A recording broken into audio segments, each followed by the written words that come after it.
Congo is right there. That's what. I'm kind of worried. All right. Cutting it down some. We ready? All right. I'll call this to order. We need to have an approval of the minutes that as mailed. Do I hear a motion? All right. Any questions or anything? Second. All right. All those in favor say aye. Aye. All opposed, like sign. Carried. All right, Gene.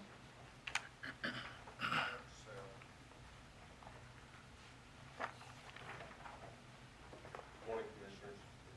This morning, the first item of business that we take up is the appointment of the internal auditor. The internal auditor is required by the state government code that we have an internal auditor. Many years ago, about 12 years ago, we actually went from having one in-house to we will go out and do what we call request proposals. We will retain an internal auditor to perform that function on behalf of the Commission. The last number contracts will last 4 years. We have just recently gone out. We did an RFQ. We had 3 proposals come in with qualifications for being the internal auditor. We evaluated and reviewed those.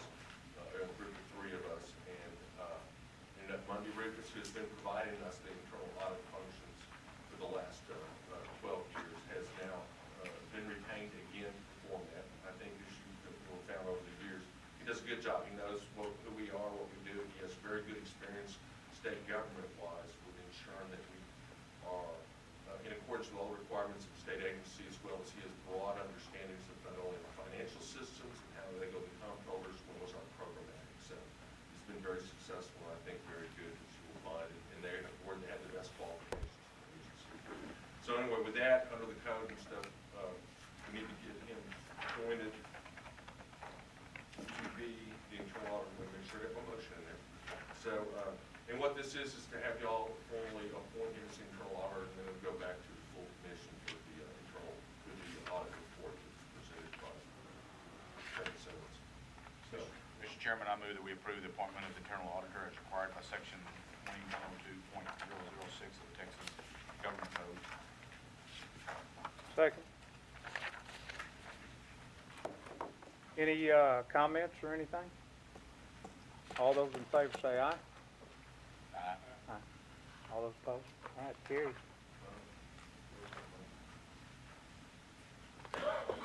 Glad to have you back. I'm really happy to be back.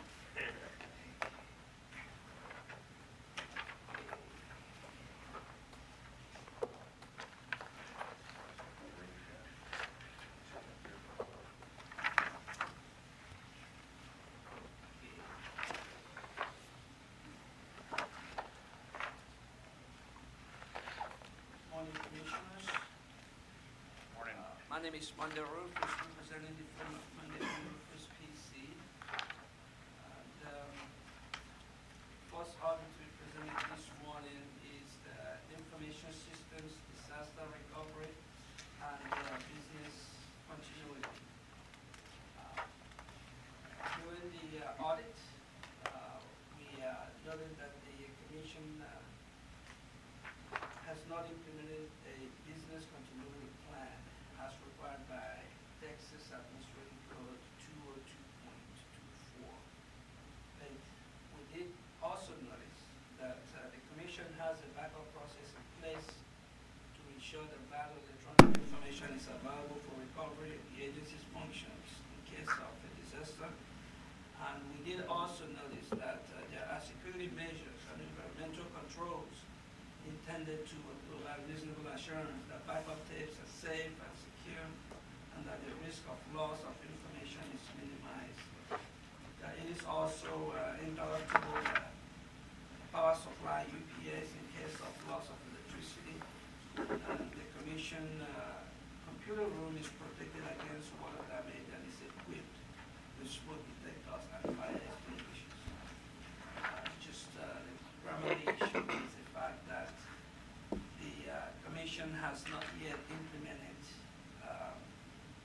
the 202.24. So I'll be more than happy to entertain any questions that you may have. Any questions? About how long will it take to implement the plan?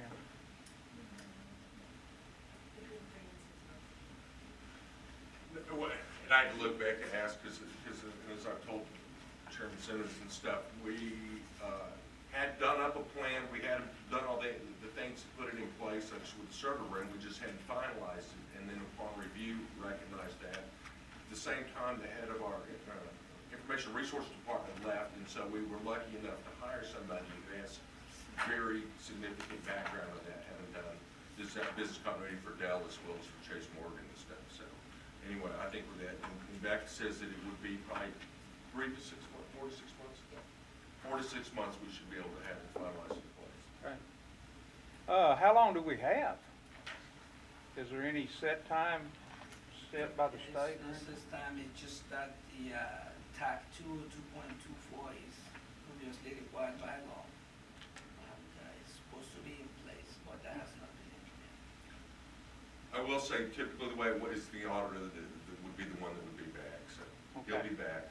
So we'll set it as a schedule for real. So basically, we had a contingency plan in place, but it didn't meet the format specifically that the law outlined. We had been working on it when our IT director quit. That kind of delayed things, and we've hired a new IT director who has a background in this specific function, and so she's gonna do a lot better job, to be quite honest. And so 3 to 6 months, we'll have it. We have a plan, it just doesn't meet what that law specifically said it should be. That's what they're saying. We had options for if the power goes out and all these different fires or whatever, but as far as putting that format, it's gonna take about 3 months minimum to do that, so. Plus, that'll probably be over the years to come, a work in progress anyways. And I think we'll be able to present back, my guess is at the summer meeting, or the one, we'll report back next year, report back. Right. The completion of it. Okay.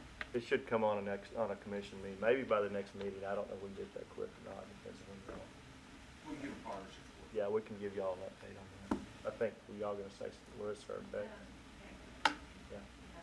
And yes, there is a system in place for the information and the tools that the agency, the commission uses. The documentation, the plan that's not necessarily in place right now is the people perspective and the job functions there. It's soft, so if we have to enact something, we kind of all know what to do.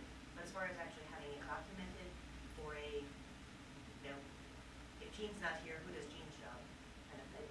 Those things are not in place. So it's definitely a good start, and that's why it should, most of our plans take much longer than that. But that's why our timeline is between maybe the 3 and 6 month time. Does that answer your question? Did mine? Any other questions? Mr. Chairman, I move that we approve the audit of the information systems, disaster recovery, and business continuity. I have a motion. Do I have a second? Second. Okay. Any other discussion? All those in favor? Aye. All those opposed? Motion carries. All right. The next one is a follow-up on the prior internal audit recommendations, emergency management. That audit had a report date of April 17, 2008. We did have one recommendation for the commission. The finding we had was the commission did not have a budget category to report emergency management activities. So we did encourage the commission to consider developing a new budget strategy for emergency management. So when we did the follow-up, we looked at what the commission has done, and we were pleased with what the commission has done. And we're also pleased to report that the commission has implemented our recommendation. We commend the commission for implementing that recommendation. Now we're more than happy to implement the recommendations that you Any questions? All right, do I hear a motion? Mr. Chairman, I move that we approve the audit of emergency management. We've heard the motion. Do I hear a second? Second. All those in favor? Aye. All those opposed? Motion carries. Any other things Glad to have you back. Appreciate all the work that you do. It's been my pleasure to work with you over the last several years, and I appreciate it, everything. All right, are there any public comments? Do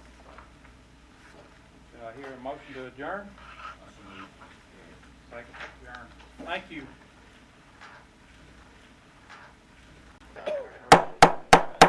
Good morning, everybody. I'd like to welcome everybody and call the meeting to order. This is our 390th Commission meeting. Do I have a motion to approve the minutes of the 389th meeting? So moved. Second. It's been moved and seconded that we approve the minutes of the 389th. Is there any discussion? If none, all in favor say aye. Aye. Opposed? Motion carries. Dr. Ellis will now give us his report of the Executive Director. Good morning, Dr. Ellis. Good morning, Mr. Chairman, Commissioners. Always a pleasure to be here. My job tonight. This should be a copy of my report in your book, at least the bullet point version of it, and I'll just fill in the blanks. Agency business, we'll start off with that. We continue to, 1 year through our 2-year biennium, we continue to rebuild the agency as it funded as appropriate, and that's strategically expected to meet the needs of our stakeholders. You can see there, our agency cap for FTE is 161, and we're at 150 right now at 5 pending. And this is going to be about normal. It's probably the last time I'll talk about this, but just letting you know the challenge now, 70% of our budget is salary. And so obviously, the challenge now is training the people that we've hired, and that takes a while. There's an inherent cost to that, and that's the most unfortunate part of layoffs, loss of experience. So we're training our new employees. We're rebuilding and evaluating equipment that had been replaced for 4 or 5 years. And so a lot of just agency business, just getting us back on our feet, so to speak. We did finish one of the most important things, and I put it in here just so I wouldn't forget. Dr. Schwartz is going to talk to you later about the El Paso risk assessment, the whole process as legislatively mandated in the last session. But I do want to thank our employees right now and Dr. Schwartz for his leadership in completing that project on time, turning it in. There will be rules later based upon the recommendations of this risk assessment. I think we had about 40, 45 of our people went to El Paso at one time or the other, so about a third of the agency was involved in this at some level. We're not quite finished with him on what's left out there, but for the most part, the report was done, and it's available. It should be up on our website. Y'all got a copy, I think, but it should be up on our website today for the public as well. It's not already there. Just some agency business. We had our legislative budget board hearing last week in Austin at the Capitol. This is a routine budget report that an agency does in the off year between the sessions, and went very well. There was good questions and answers, and I thought the report was fine. That's been taped. It's available if any of you want to watch it. It took about a little less than an hour, 45 minutes to an hour, and that's available for y'all to watch as well. Anytime there's a legislative meeting, they're usually taped, so if you don't want to watch it. Our agency strategic plan was finished earlier this spring, and that's on our website. And we also had a stakeholder meeting here about a month ago now with our key stakeholder groups. For the most part, there were a few that weren't able to make it, and that was for twofold reasons. One, to discuss legislative issues from our perspective, and then also as part of the finalization of our legislative appropriation request in regard to any exceptional items. We've been asked in the past to have some dialogue with our stakeholders about those. And so Chairman Morales came and we sat down in this room with our stakeholder groups and had a pretty good dialogue on what's going on for the agency. And as you can see here in the budget report, there will be a specific discussion from Stephen Luna with money figures on this. But the exceptional items, the way the budget works for some of the new folks, basically when an agency has turned summer before the session starts the next January. And for the most part, they just carry straight across what you got the last time, what you received as an agency. And this time, they're also asking us to make contingency plans for both the 5% and 10% reduction, so we had to tell them what we would do if our budget was reduced. And then if there's anything that's changed where you believe the consideration should be for extra money or people or both, that's called an exceptional item. And so an agency turns that into the legislative budget board, which, and we can talk to them about it, which we did last week. And then it's politics after that, what happens, whether it's appropriated or not. That's the end of our obligation, just raise awareness. And so we met with our stakeholders to make sure they agree with what we saw, and hopefully we'll support that. You can see here, I didn't put the money in, Steve Lynn didn't talk about that. There were two issues, two exceptional items where we were saying if we get appropriated money, we need more people, and one is specifically related to Mexican border security. We're asking for 5 FTEs. So then feral swine was not going away, and so we asked for 4 FTEs. And so you'll see there that that's the scope of possible changes in our budget, and if we got those things, then they would appropriate us for 9 more people, mainly to work on the border, to be quite honest, and some feral swine things that we know we're working on. A couple of business things just for you guys. I want to apologize again. There continues to be problems with our books being mailed out shipping wise. We're going to go to an electronic system for sure, where you're going to get everything by email. If y'all want your preview books hard copy, we'll still mail them to you. And I'm going to have a man to talk to each of you personally. If you want the book or not, we can also send you a jump drive with all the information. But we just continue to have certain folks just can't get, y'all live out in the country, you just can't get the stuff delivered. So I want to apologize. We're going to work on fixing that so you guys get these in a better, quicker fashion. Next week, last thing on just agency business, there is a House Ag Committee. They have interim charges, and the interim charges right now are related in the House Ag Committee to feral swine issues, and also just some evaluation of agencies for transparency of government, efficiency, and effectiveness. And so we'll be giving, I'll be giving those reports for that committee next week, probably either Tuesday or Wednesday of next week here in Austin. Transition now to the business of the day. There are rules up for passage. As you see here on page 2, trick, entry, which is entry requirements, which is also related to trick and bulls, reportable diseases for the swine coronaviruses, and also just a routine update of our scabies main chapter to reflect some new technology and some treatment technology. I think we received one comment total, Gene, and it was saying the rules weren't hard enough on trick, but for the most part there were no comments. So those will be up for your passage today. New rules. Gene will also go over these, but I think it's important I give you my perspective on these rules. We should have talked to each of you that are the commodity commissioner. Hopefully, I know we have, y'all are in the loop. Dairy cattle in El Paso, the rule is going to be proposed is a reflection of the risk assessment. And basically, make a long story short, the risk assessment says there's less risk, but there's still a significant risk. And so there's some modifications to the zones and things that we'll go through. You can see there, dairy goats, someone wanted to go dairy, we're comfortable with that.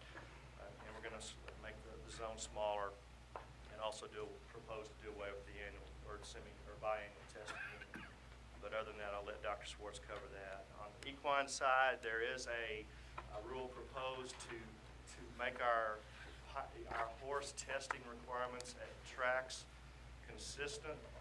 We have an EIA test requirement for any congregation of horses, which obviously includes racing. We have a pyro test requirement for horses at a sanctioned track, but it did not apply to the unsanctioned tracks, which are brush tracks.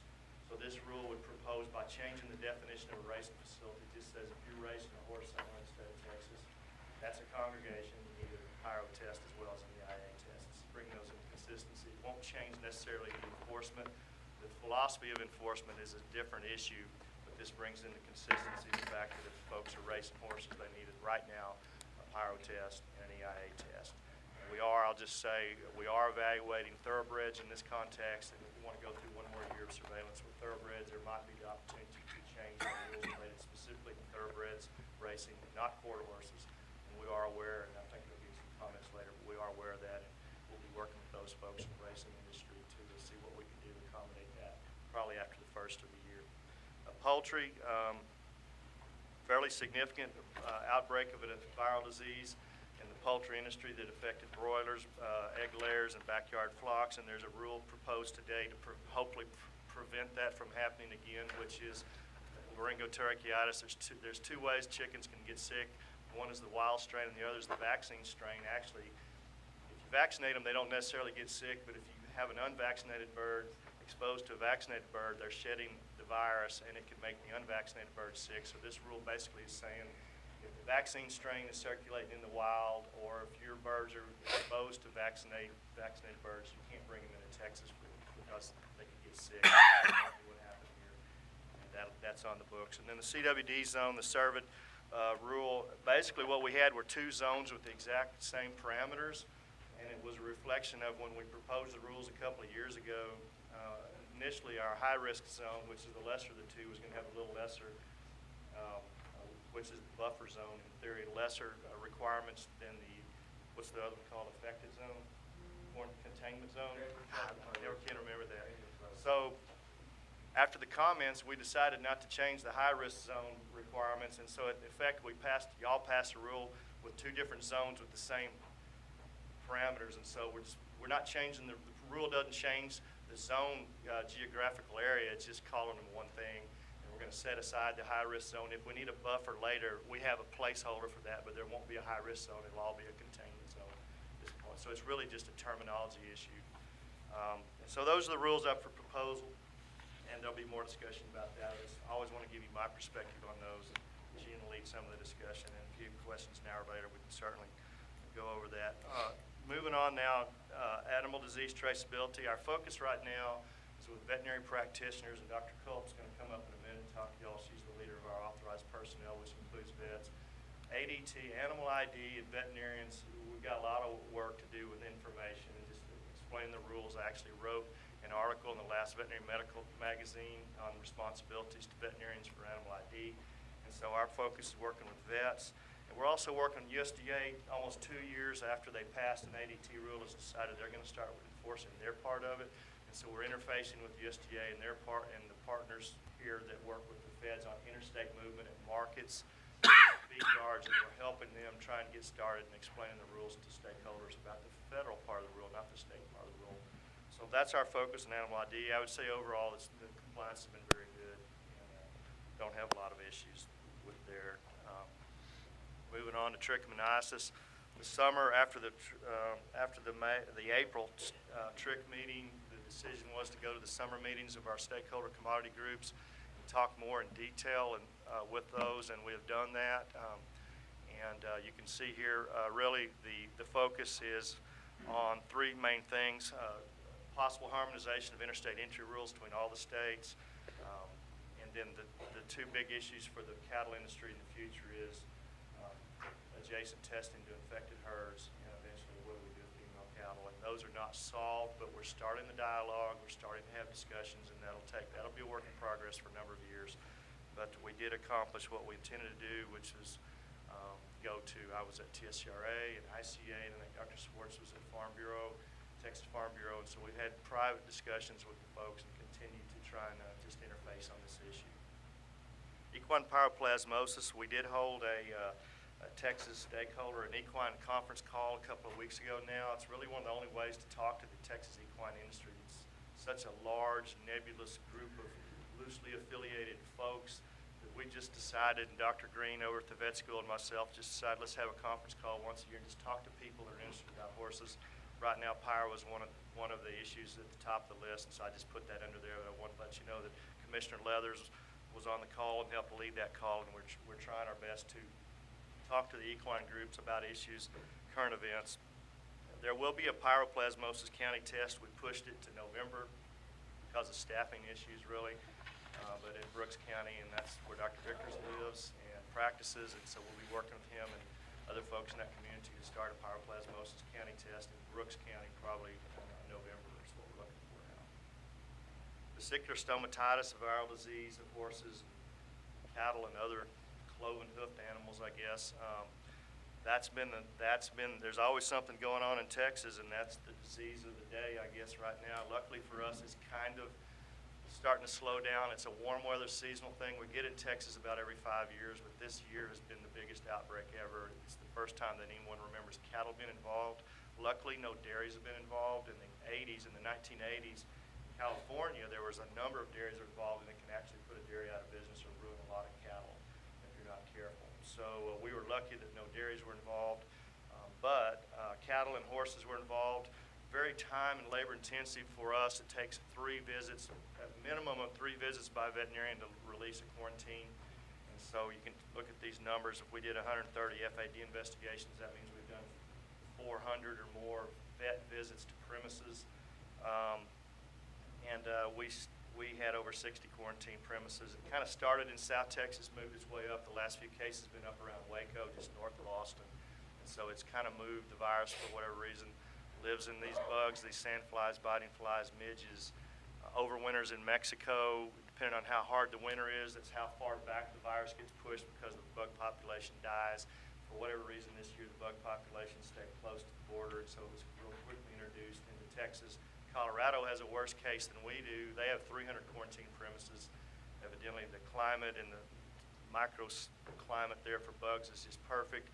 They're so overwhelmed. We actually have one of our vets in Colorado this week helping them.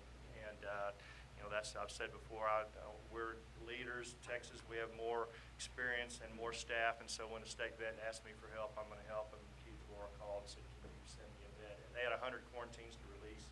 He only has 2 vets total. And those are off. Those are Denver-based vets. So we're helping them. And it's interesting, our vet reported in today that's up there, and they're seeing different symptoms up there than we are. So there's still a lot to learn about this disease. With that said, the USDA has announced its intention to delist this as a disease that would require an emergency response in the future based upon some international decisions. Primarily, horses don't get foot and mouth disease, so a vesicular condition in a horse, you know it's not FMD, and that's what was driving this. So we'll be working with the horse industry before next summer. The first horse case that comes up next year, if they do delist it, we'll still respond with our veterinarians to ensure that we know what we're looking at. But once we establish vesicular stomatitis in horses, this is going to be pushed back to more of a regular client-patient relation between private practitioners.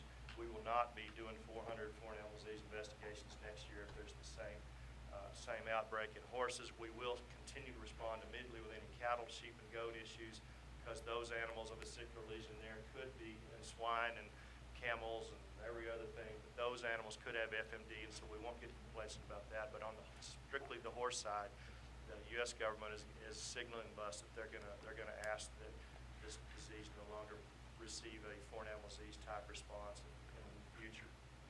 And I actually wrote an article this weekend for the Texas Equine Veterinary Association explaining that to those folks. So I think the best thing that happened out of this was we've strengthened our relationship with our mixed practitioners. Great cooperation with practicing veterinarians, actually calling us and talking about what do you think this is? Should you guys come look at it? Do you want me to look at it? And so I think that, I've told my staff 1,000 times, out of bad news is usually good news, and this is one of those things. The bad news was we had an outbreak of a disease that made horses sick, and et cetera, and caused some trade issues as far as interstate or international movement, at least temporarily for Texas animals. But the good news is our system of foreign animal disease reporting in Texas is working, and we actually strengthened that. And I want to thank the veterinarians in Texas for that. Brucellosis, the biggest issue there with brucellosis was the closure of LNH packing plant in August. That was one of the 2 slaughter plants that we were using for our brucellosis surveillance, and you'll see in Dr. Swartz's report later that half of our brucellosis trace activity was coming from LNH. And so as soon as we found out about that, I started talking with our USDA counterparts. These are federal plants, it's federal money collecting the blood. And we were lucky enough to get them to agree to allow collection of blood at Cavness Pack, which was our 3rd choice when we picked Lone Star and LNH 2 years ago, and they told us you can't have all your slaughter plants, which 2 do you want in Texas? So they're starting that now.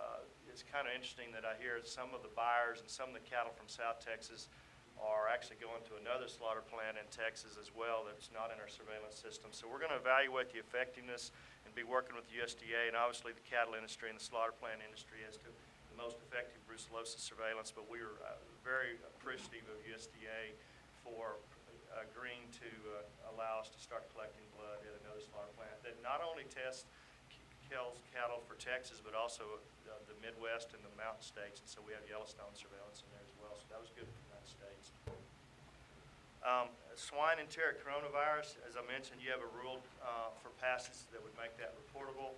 We've had a number of meetings, stakeholder meetings. I went to Texas Pork Producers Association. I've been working very closely with Brandon Gunn and those folks on this issue.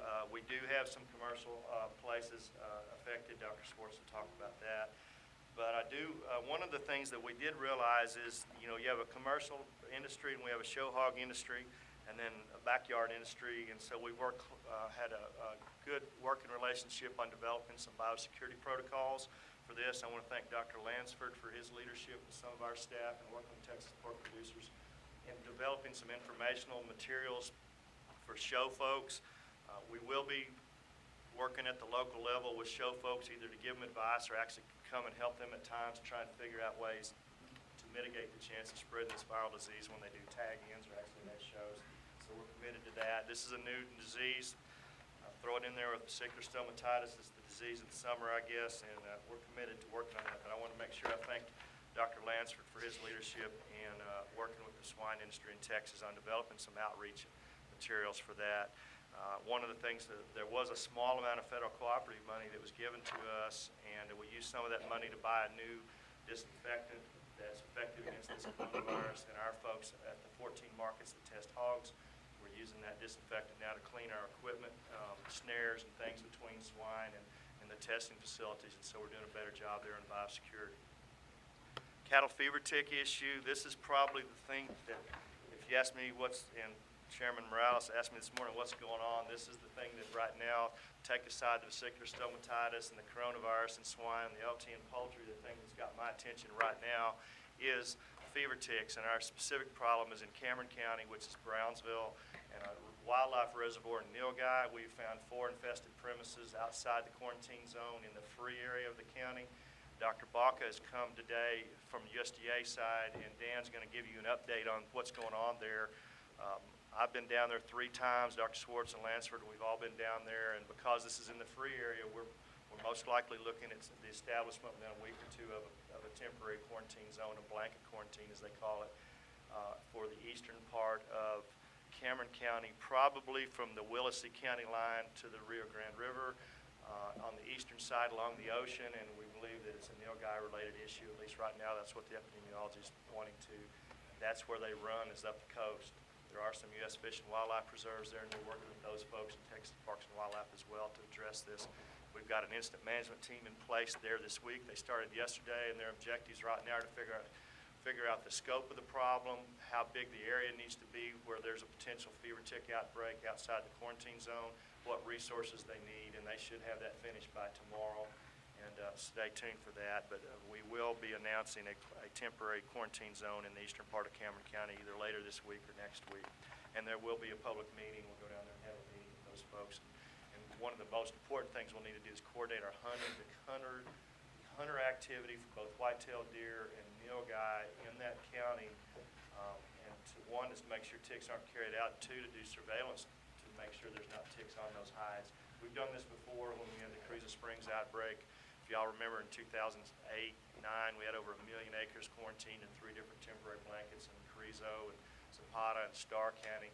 So we have a protocol on how to work with deer hunters to ensure that they can take the product safely without moving ticks. And so our folks down there will be working on some educational materials and be working with the public and the hunters down there to make sure that they can still hunt, but we need to make sure there's no ticks on those deer that they shoot or nilgai that they might shoot in Cameron County. If you remember, y'all passed rules earlier this year related to quarantine zone, mandatory ID, mandatory inspections. Those are going pretty good. We've got some counties that are actually finished. All the producers in those counties are fully identified and have had their annual inspection. There are a few counties that are lagging behind. There are a few people we've been told, as always, there's going to be somebody that doesn't want to do it. So I've asked our legal department to begin the process of developing a protocol for how do we deal with a non-compliant producer in the systematic. In other words, someone says you can't put a tag in my cow, or I'm not going to let you scratch them because I don't think I have ticks.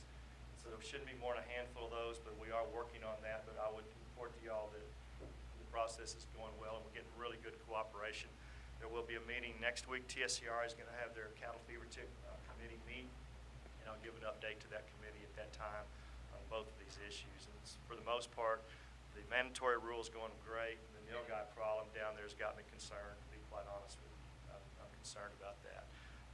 And so the vaccine, Dr. Baca, the other thing he's going to talk about, and Dan Baca, just before he gets up here, used to work for us, great guy, he's an epidemiologist, now he works for the USDA, and a good friend of the commission and all of us personally. He's also in charge of the vaccine safety trial, the last trial that's pending, so that we can use vaccine in the systematic. I've given up telling you when it's going to happen as far as approval of the vaccine. I'm going to let him talk to you. I still think it's within the next 6 or 8 months, but Dan, welcome. Dr. Varner's out of town, wherever Dan's at. Dr. Varner's not here today, so Dan's going to give the federal report where it says Dr. Varner. TB, again, Andy will talk to you all about El Paso. Dr. Lansford is leading an initiative with USDA to try and evaluate a new blood test, a potential blood test for the detection of TB, and it's going to be a partnership between slaughter plants, the brokers that buy Mexican cattle, and a feed lot or two. And so what we're going to try and do is test some cattle when they come across from Mexico, and then just wait till they're slaughtered and evaluate if any of the test positives from that initial test tripped the test at slaughter. And so we're trying to see if this test is a good test. If it is, it would be a game changer for us in our TB eradication. Dr. Lansford is leading those efforts, and thank you, TR, for that. As I wrap up my report, I do have 3 waivers to announce to y'all today, or ask for your approval, I guess. 2 were related to trick. One was actually I allowed a waiver on a bull coming from New Mexico that if you pass the rule today, you won't be against the rules anymore to do that. This bull going to a field trial. So we just allowed that bull to go on in there. Second was someone that was in an emergency. They lost their lease in Oklahoma, and so we allowed those bulls to be moved into Texas and tested upon arrival.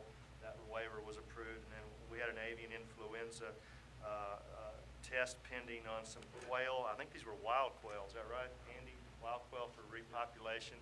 I couldn't figure out they were wild quail, and they asked, can we just bring them to Texas and test them in confinement?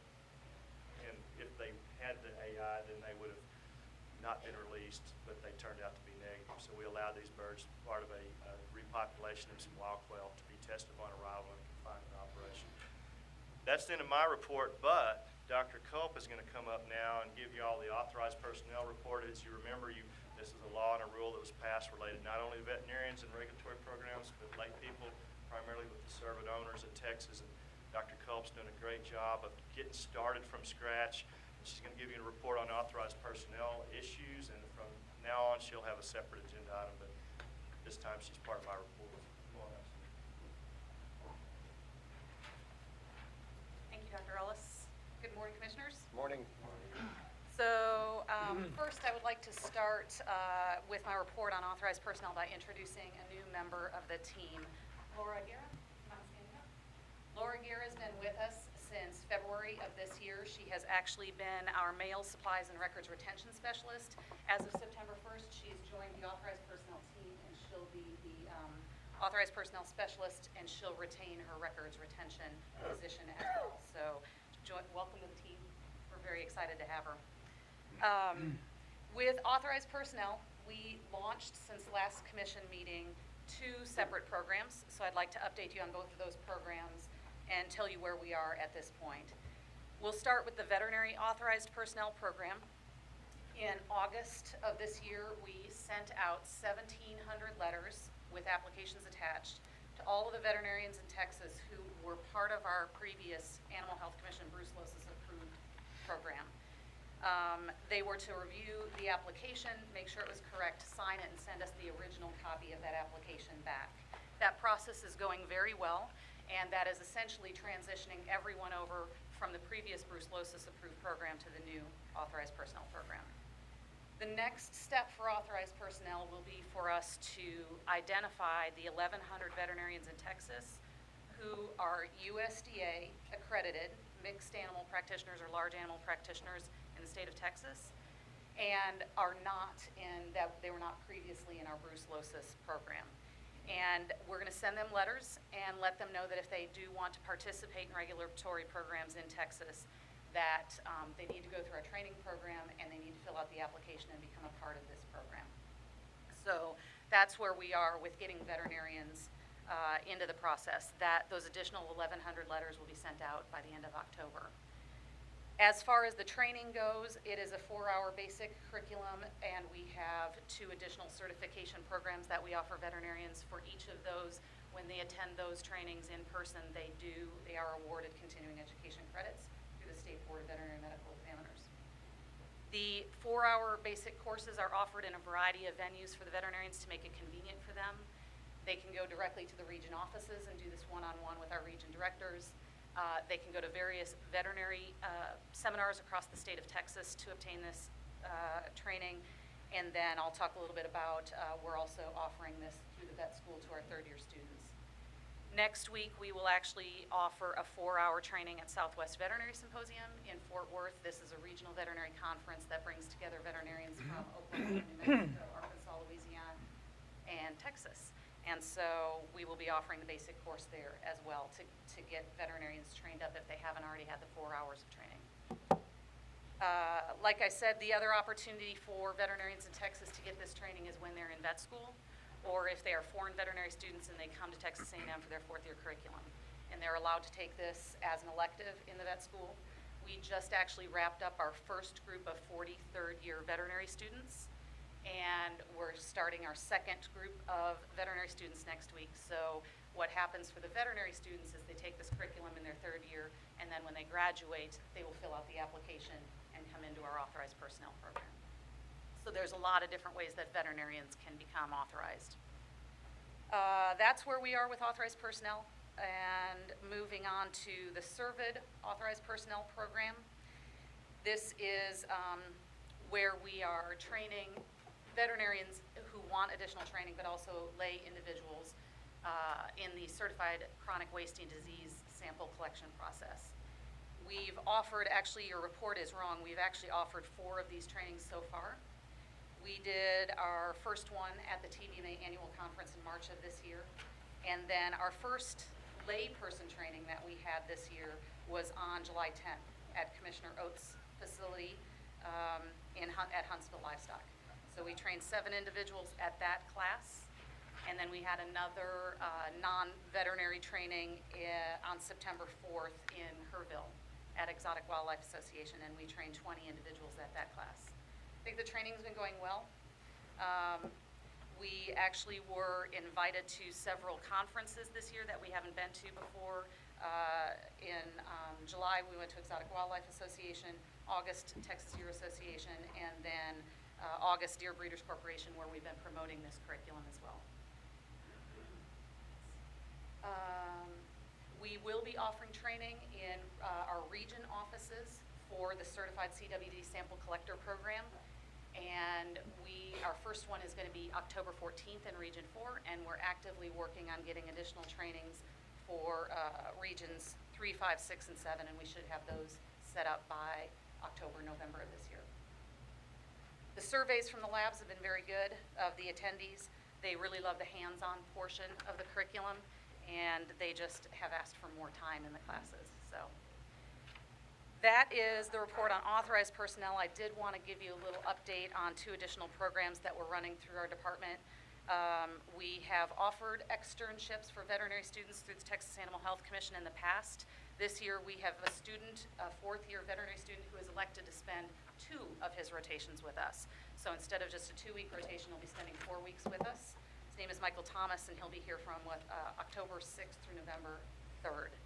And then another interesting thing that's come up recently since the VS situation here in Texas, Dr. Ellis was speaking with the state veterinarians, and one of the things that they talked about was that it would be nice for other states to be able to send their veterinarians to Texas when they're new regulatory veterinarians and get them trained up on some of the things that we experience here in Texas.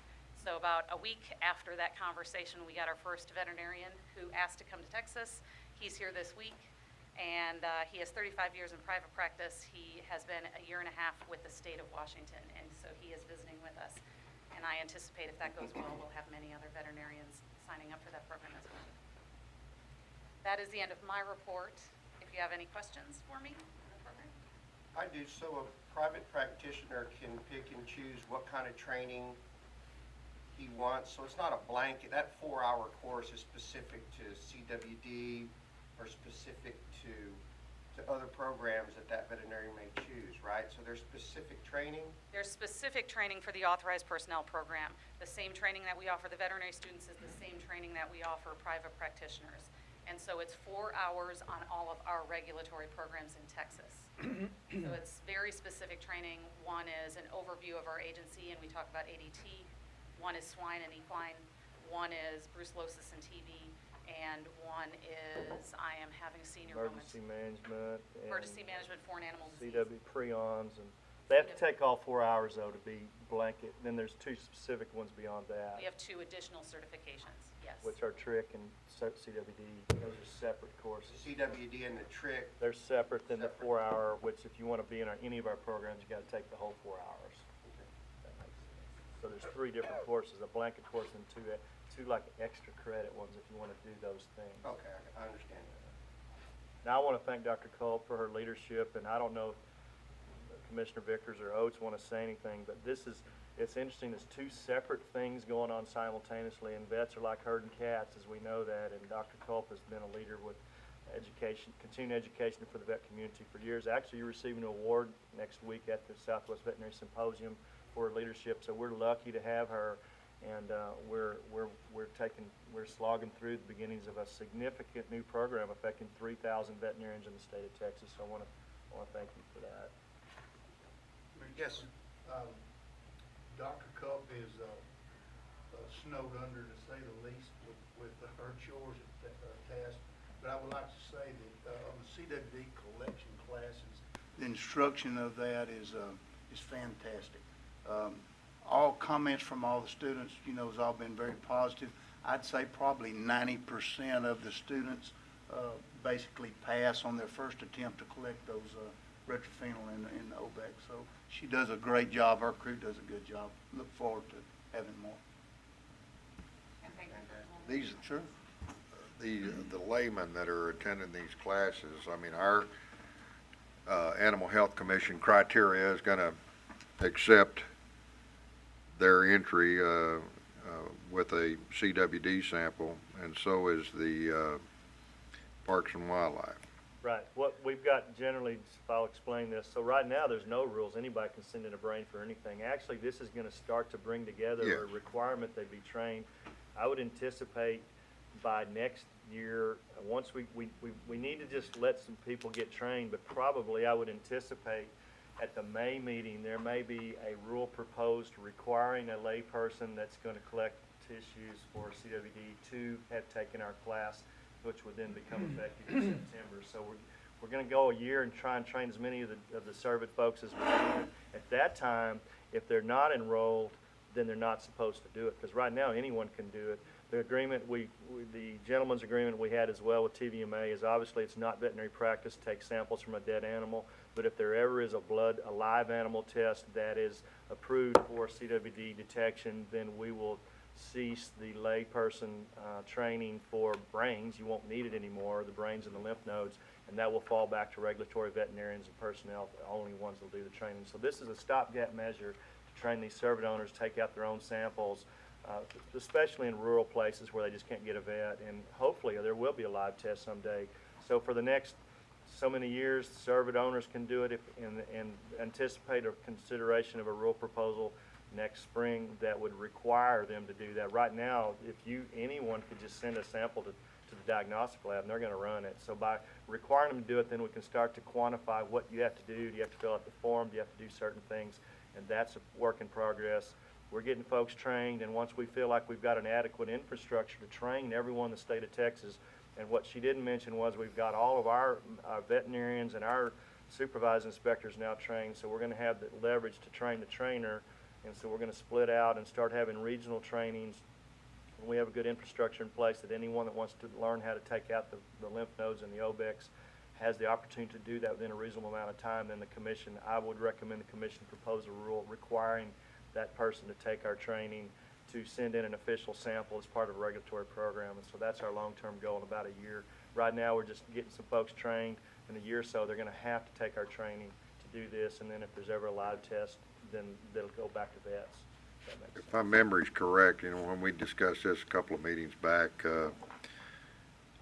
the the individual that becomes certified to do this cannot do it for his neighbor. It just has to be for his own There- operation or the operation he works for. Is that correct? That can certainly be part of the rural consideration. I would recommend you not prohibit that, because if they're trained to do it, they're a resource to help the surveillance program.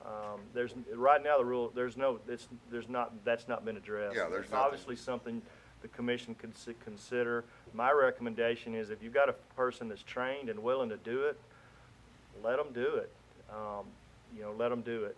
But that's just my recommendation. Well, But right now, there's no prohibition, there's we really may nothing have- on that at all. There's What no we may rules. have is somebody that's certified to do it, that's gonna go do it for somebody else for a fee. Right? In other words, they're gonna charge them Absolutely. $25 a head or whatever, If- which goes into the Veterinary Practice Act, and, Well, it's not how do we considered- view It's that? not veterinary medicine to take Obex and lymph nodes from a dead animal. We've worked through that legally. It's not veterinary medicine. Now, actually, if you think of it in reverse, that, in my opinion, would actually help veterinarians, because if you have a person charging to do that, and the veterinarian's charging to do that, some of these folks will go back to using their veterinarian more, because they're gonna be out there doing other services. There's no rule. The rule can be proposed. We can discuss it at the time. My recommendation is that you don't want to create a disincentive to surveillance, and this is a surveillance program. And so my recommendation would be we allow a trained person that's doing it correctly to get a sample from anybody's deer. It's up to them whether they charge or not. It's not veterinary practice, as I understand it. Gene, help me out, but by legal definition. So, What we're doing, though, in a way, is having a layperson compete with veterinarians because of the ethical contact that we have to have with a producer or a deer breeder every year to be able to sell them controlled drugs and everything. Having a veterinary deer rancher relationship evolves around a lot of the CWD testing. Most of us have a situation where we go out on an annual basis to maintain that contact, to be able to sell them controlled drugs, prescribed medicine, prescriptions for the deer and everything. But the CWD is the main entity that we meet them with on a regular basis. So I think we're gonna create a situation down the road. well, we Where- can certainly discuss it. I mean, we have about 300 folks enrolled in our higher level CWD program, and most of these, I would say almost all of them, have a veterinarian involved now. If you think about it, what we're talking about is someone that might be available on a Saturday night or Sunday morning to go collect a sample where they can't get a veterinarian. At the end of the day, it's not vet practice, and it's a business decision by that captive cervid owner who they want to come get that. I don't see this as competing with veterinarians in the inventory process, the drugs and all those other things. That is a veterinary practice, and that's not what this is about. It's just another option for someone in the deer business, cervid business, to get an effective sample to maintain their status. And so you'll obviously be involved in the decision if a rule's proposed, and I'll yield to y'all's judgment. My recommendation is I don't think this is going to affect veterinary practice, because it's just another option for that person to choose. And the ones that we're, in our status, the higher end folks, most of them have a vet strongly involved right now. And so they're just looking, can someone come get my sample so I don't lose my status? That's all it amounts to, because it's 100%, it's all or none. Yeah, I think that's a discussion that can come up down the road when we get to that issue. Is there any other questions for Dr. Culp? Are there any questions for Dr. Ellis on his presentation? If none, I need a motion to approve the actions of the executive director. Mr. Chairman, I move that we approve the actions of the executive director for the period from May 14th, 2014 through September 16th, 2014. Second. Been moved and seconded that we approve the actions of the executive director. Is there any further discussion? If none, all in favor say aye. Aye. Opposed? Motion carries. Thank you, Dr. Ellis, Dr. Culp. Item 4 and item 5 will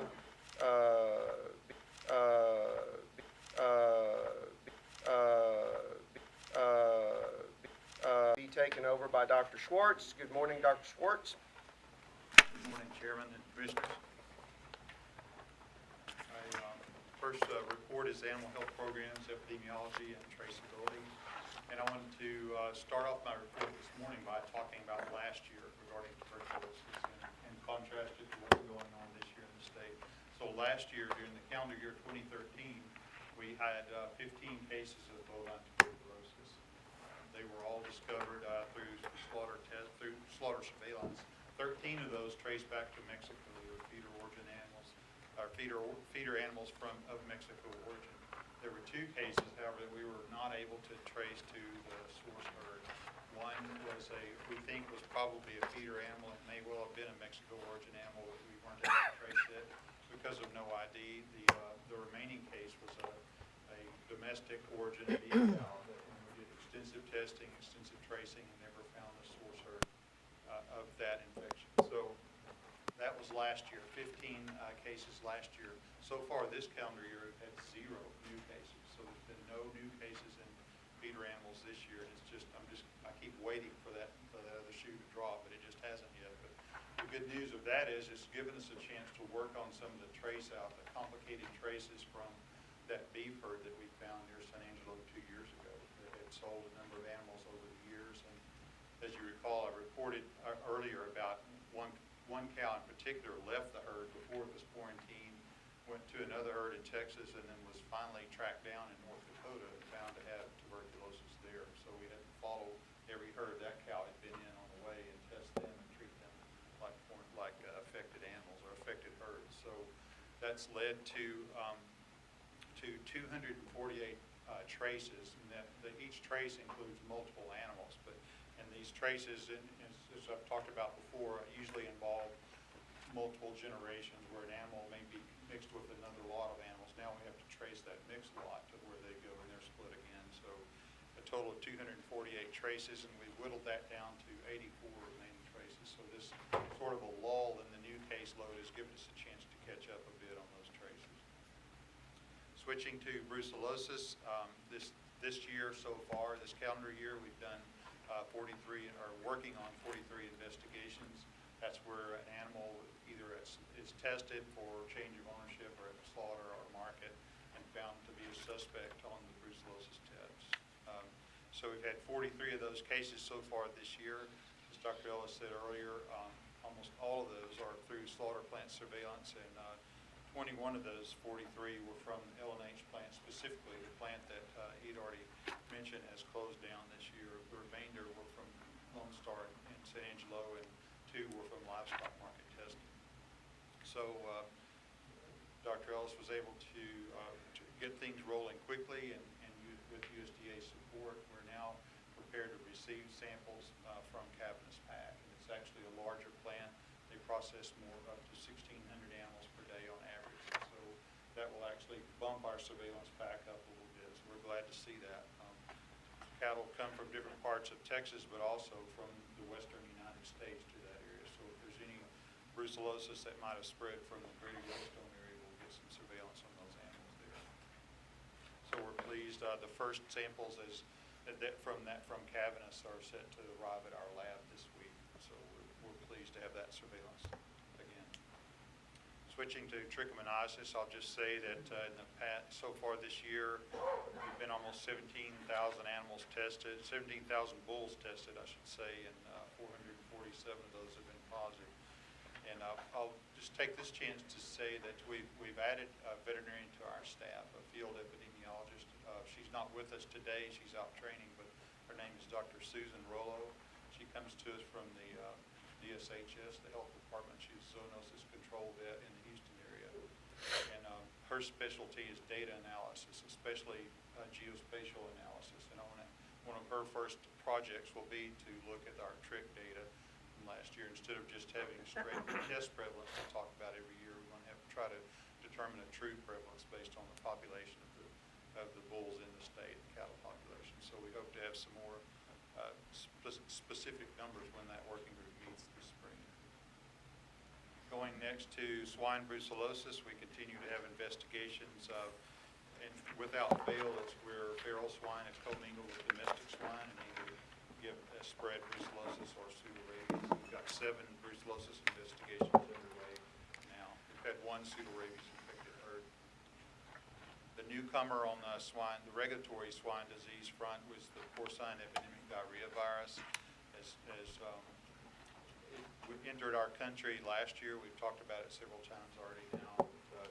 This year, a decision was made by USDA to make it reportable in the national level and to take some action, largely at the request of the swine industry. So a federal order came out in June of this year that required reporting of this disease. And since that time, we've had 33 positive tests reported in the state. They've been from 5 different commercial operations.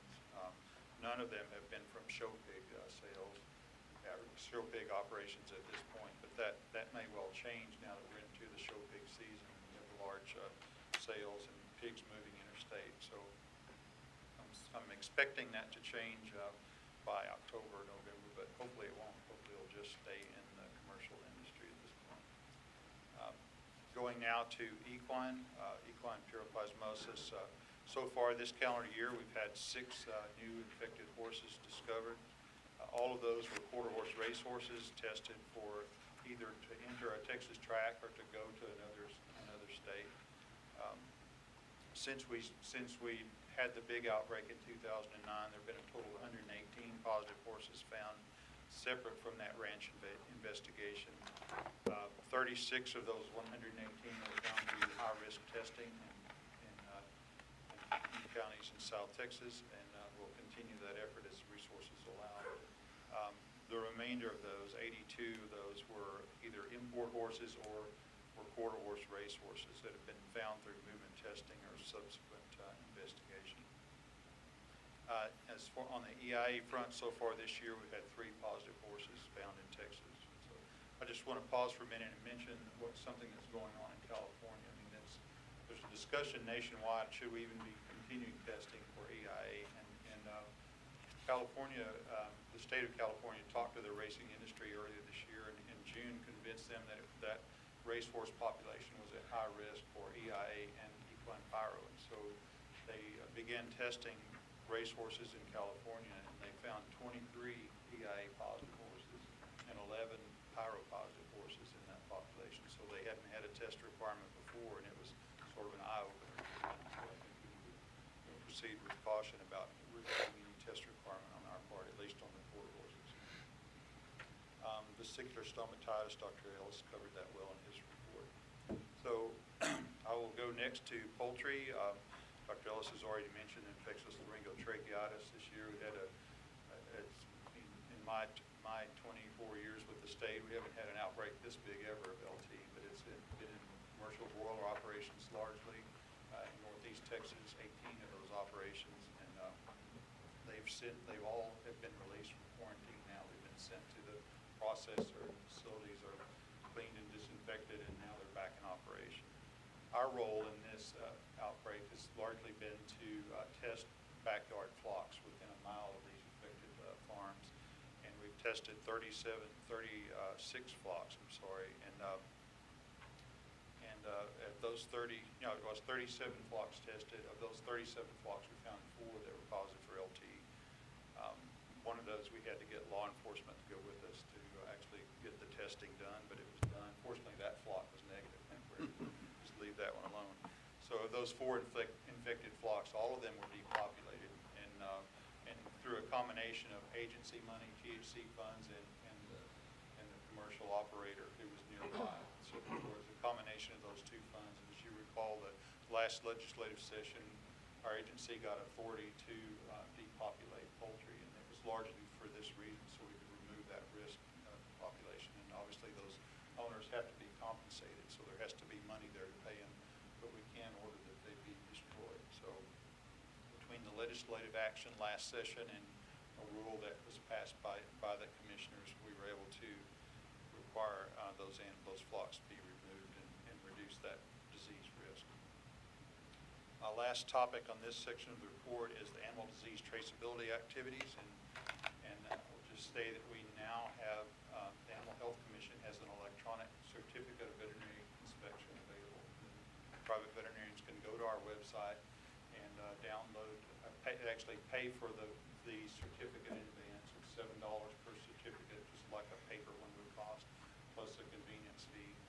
And fill out that certificate and print it out, send it with their clients. But the good part that we like about it is it's not labor intensive from that point forward for us. We have the data now to trace animals. They're legibly, the certificates themselves are legible, and it really facilitates traceability from our standpoint and all the counting that we do on animals moving in and out of the state. So we're encouraging veterinarians to use electronic certificates. Again, ours is available now. There are other private vendors who provide them as well. There's a charge for all of them. And we may at some point want to consider a reduced fee if a veterinarian uses an electronic document rather than paper, because they are cheaper for us to handle. And I would mention the approved tagging facilities. That's a voluntary arrangement where a livestock market or feed yard or slaughter plant agrees to be a tagging facility so they can receive out-of-state animals and tag them officially. We've added one market since I last reported to you now, so there's 79 markets who have signed these agreements and 11 feed yards that have signed agreements with us as well. Andy, are the feed yards becoming tagging facilities because they receive cows from out of state to eventually go to a cow killer? For that reason, and it can be in-state animals as well that are required to have a tag. So they've got 7 days to get those animals tagged afterwards. So it can be a Texas origin animal that they want to hold for a time and feed, or from out of state. So I should have included that in what I said. But it's to comply with the traceability rule. Right. But most of them are going to go to a slaughter facility? As far as I know, I mean, if it's at a slaughter, feed yard wanting to tag, most of those are going to feed. That's my understanding, yes, sir. I guess what I'm getting at, there's some feed yards that get breeding cattle in to feed prior to a sale of some kind. Right. They could, for them to do that, if the cattle are all coming from within the state, would they be required to be a tagging facility if the cattle come from a single owner? But if they come from a livestock market and they're not tagged, they would have to be tagged at the feed yard? Yes. Okay. We work with Texas cattle feeders to provide information that they distributed to all their members in case there's someone that just wants to feed Right. replacement animals temporarily and kick them back out. And I don't know how many of those 11 are those. There's Okay. probably one or two. But it's worked out? Yeah. Yes, sir. Okay, that concludes my report, Mr. Chairman. So if you take any other questions, I'll move to the next report. With pleasure. It's not an action item, so if there's no questions, you can move on to item 5. Mr. Chairman, I would like to thank Andy and Dr. Lansford and Dr. Rollo for coming last week to the Texas Poultry Federation meeting, and where we discussed our AI program and on the LT, and I think there's some good dialogue after the meeting, talked about LT and some things that are going to go on, so there'll be more issues coming up about that. So I wanted to thank them very much and appreciate y'all coming and your interaction with the Federation. Thank you, Commissioner. Appreciate being included in those meetings, and gives us a chance to meet the industry and share policies. And I think it's a good working agreement. So thank you for inviting us. So now let's go to the bovine tuberculosis risk assessment, El Paso and Hudspeth counties. As you well know, this report was a result of House Bill 1081 that last session, and I don't have the Senate bill in front of me to know the number of it, but it requested that the Animal Health Commission assess the risk of allowing dairies back into the move and restriction zone and consider possibility of shrinking the zone. Ask us also to look at the current status of tuberculosis in Mexico and describe the U.S. eradicating TB. I'll just give a very brief overview of the history of TB program in El Paso area. Then I'll talk about current status of Mexico as far as we know, and then the current status of Texas. So in the United States, the TB eradication program began, and the report's under tab 5 if you want to. I'm not going to follow along in the report, but if you want to look at some of the diagrams, it's under tab 5 in your book. So in the U.S., the TB eradication program began in 1917, and at that time, about 5% of the herds were infected in the United States. Since then, all the states have become tuberculosis-free except for California and Michigan. California is still not free, or not currently free of tuberculosis because of an ongoing problem with tuberculosis in dairies there. Not on the border with Mexico, but in the dairy, in the Chino Valley, largely where most of the dairies are. And the state of Michigan is still has three separate zones for tuberculosis because of an ongoing problem of tuberculosis in white-tailed deer there. So they have a reservoir in the deer population, and that TB crosses to cattle and back, and could cross back to deer as well. So they have an ongoing issue. The remainder of the United States, including Texas, is considered tuberculosis-free. We gained our free status in 2006 as the dairies in New Mexico were depopulated, and I'll talk about that a bit. So the movement restriction zone, which is on this diagram, and I'll just stop and walk over and point this out to you so you can look at it while I'm talking, and then it's also a version of that is in the report. So this is the, just to orient you, this is the border between Texas and New Mexico. This is the Rio Grande, El Paso, Juarez. The red area outlined is the movement restriction zone currently. That shaded area here between Interstate 10 and the river down to Fort Hancock is the affected zone. The area out north of the interstate is the surveillance zone. Okay, so we've shown, we have some dairies that we know of on the Mexico side still shown on the map. I'm showing where the depopulated dairies are, and as well as the premises where we tested during this spring. So the commission took action in 2001 and established this movement restriction zone, and it was because of an ongoing problem with tuberculosis in this part of the state. So in 1985, slaughter surveillance led back to affected dairies in Texas and in Las Cruces, New Mexico. So if you follow the Rio Grande up, that's in the Las Cruces area. There were a number of dairies there and still are there. So an area-wide test was initiated, and 10 infected dairies were found in Texas and New Mexico. The efforts underway over the next decade and a half to eradicate TB there were unsuccessful, largely in the Texas side. So the approach was either to depopulate the dairy with indemnity or do a test and removal approach. And the herds that were subjected to the test and removal program were eventually released from quarantine, but they were either never cleared up or got reinfected. So it was never clear what was happening in those large dairy herds, but we just know that it was an ongoing problem for over 15 years. Some DNA fingerprinting from isolates collected at the time from animals in Mexico and in Texas and in Las Cruces, New Mexico. That genetic fingerprinting was compared, and there were at least 3 isolates that were shared between the 2 states and the country. So we know that the organism was getting back and forth, or at least crossing the Rio Grande at some point, but it was never determined how it was actually crossing the river. There was a case-controlled study done at that time by USDA Centers for Epidemiology and Animal Health that looked at 7 infected dairies and 27 other dairies in the southwestern United States, did a risk analysis for tuberculosis, and they found the only significant factor was if that dairy was close to the border with Mexico.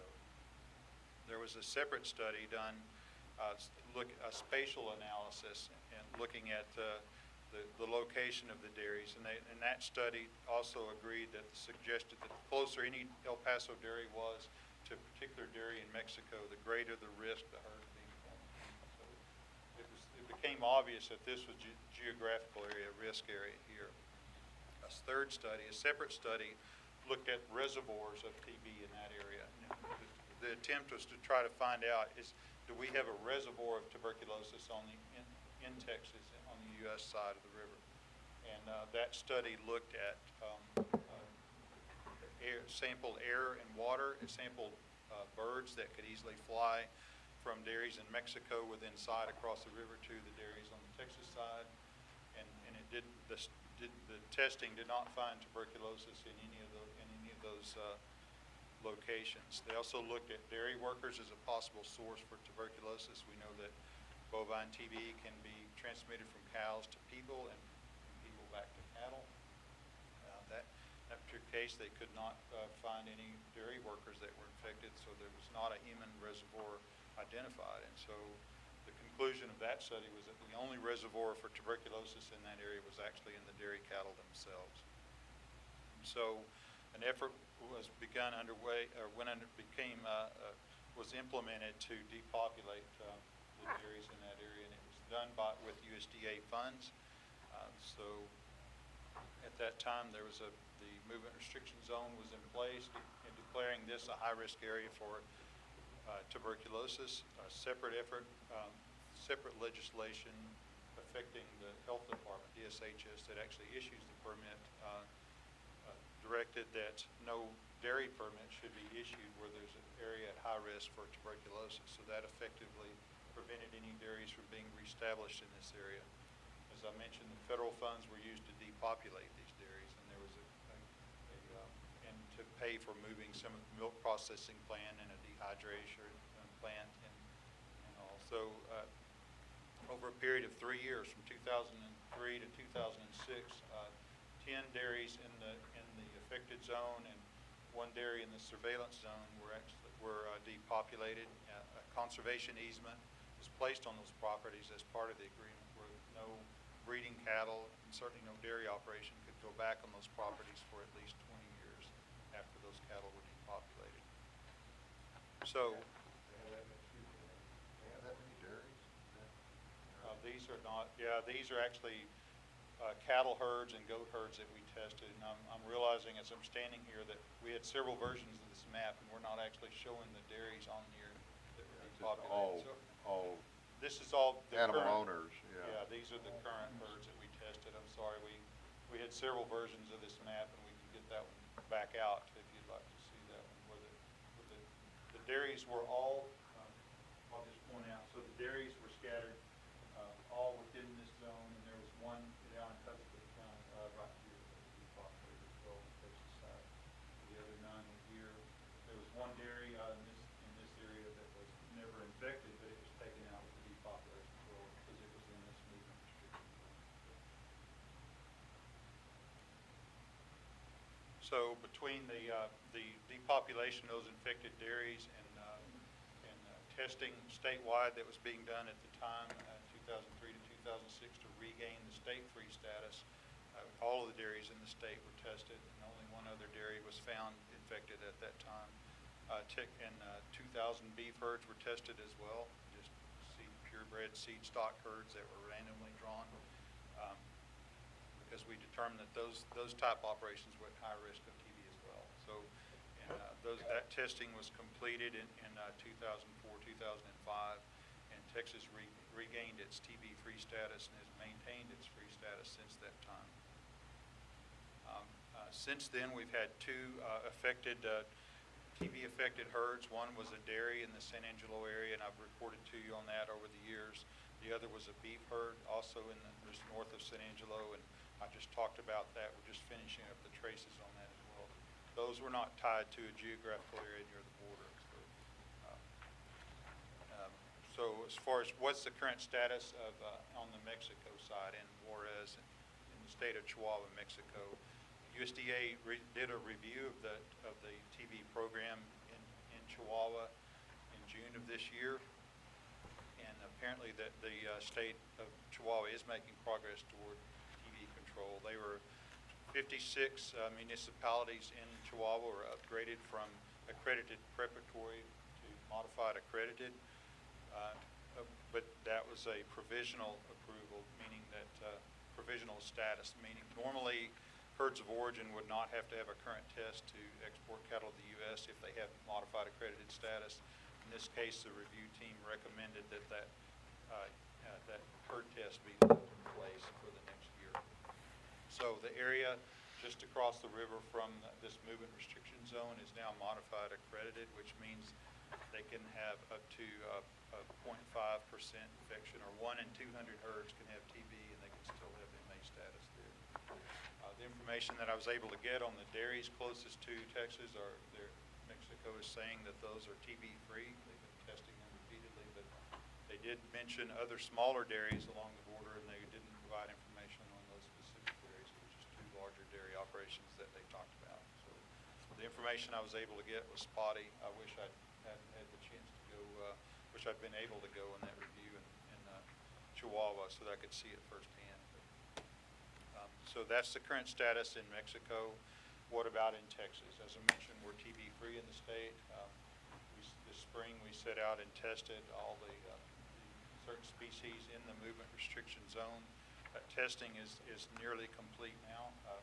We sent crews out, as Dr. Ellis mentioned. State and federal personnel went out in January. We had public meetings to inform producers what we were needing to do.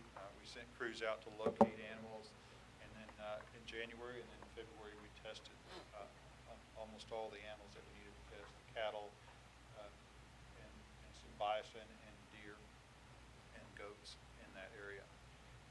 We still have 2 herds remaining to be tested. There's a large herd of about 600 head that's ranging on 240 sections of land up in the surveillance area. Those cattle were moved in within the last 2 years. We don't think the chance of having tuberculosis is fairly low, but we are requiring that they be tested. And we've got an agreement in place to test them by the end of October. And then there's 1 herd of 6 bison that remain to be tested. They present a challenge, a logistical challenge of restraining those large animals to test them safely. We think we've got the equipment in place now to do that testing.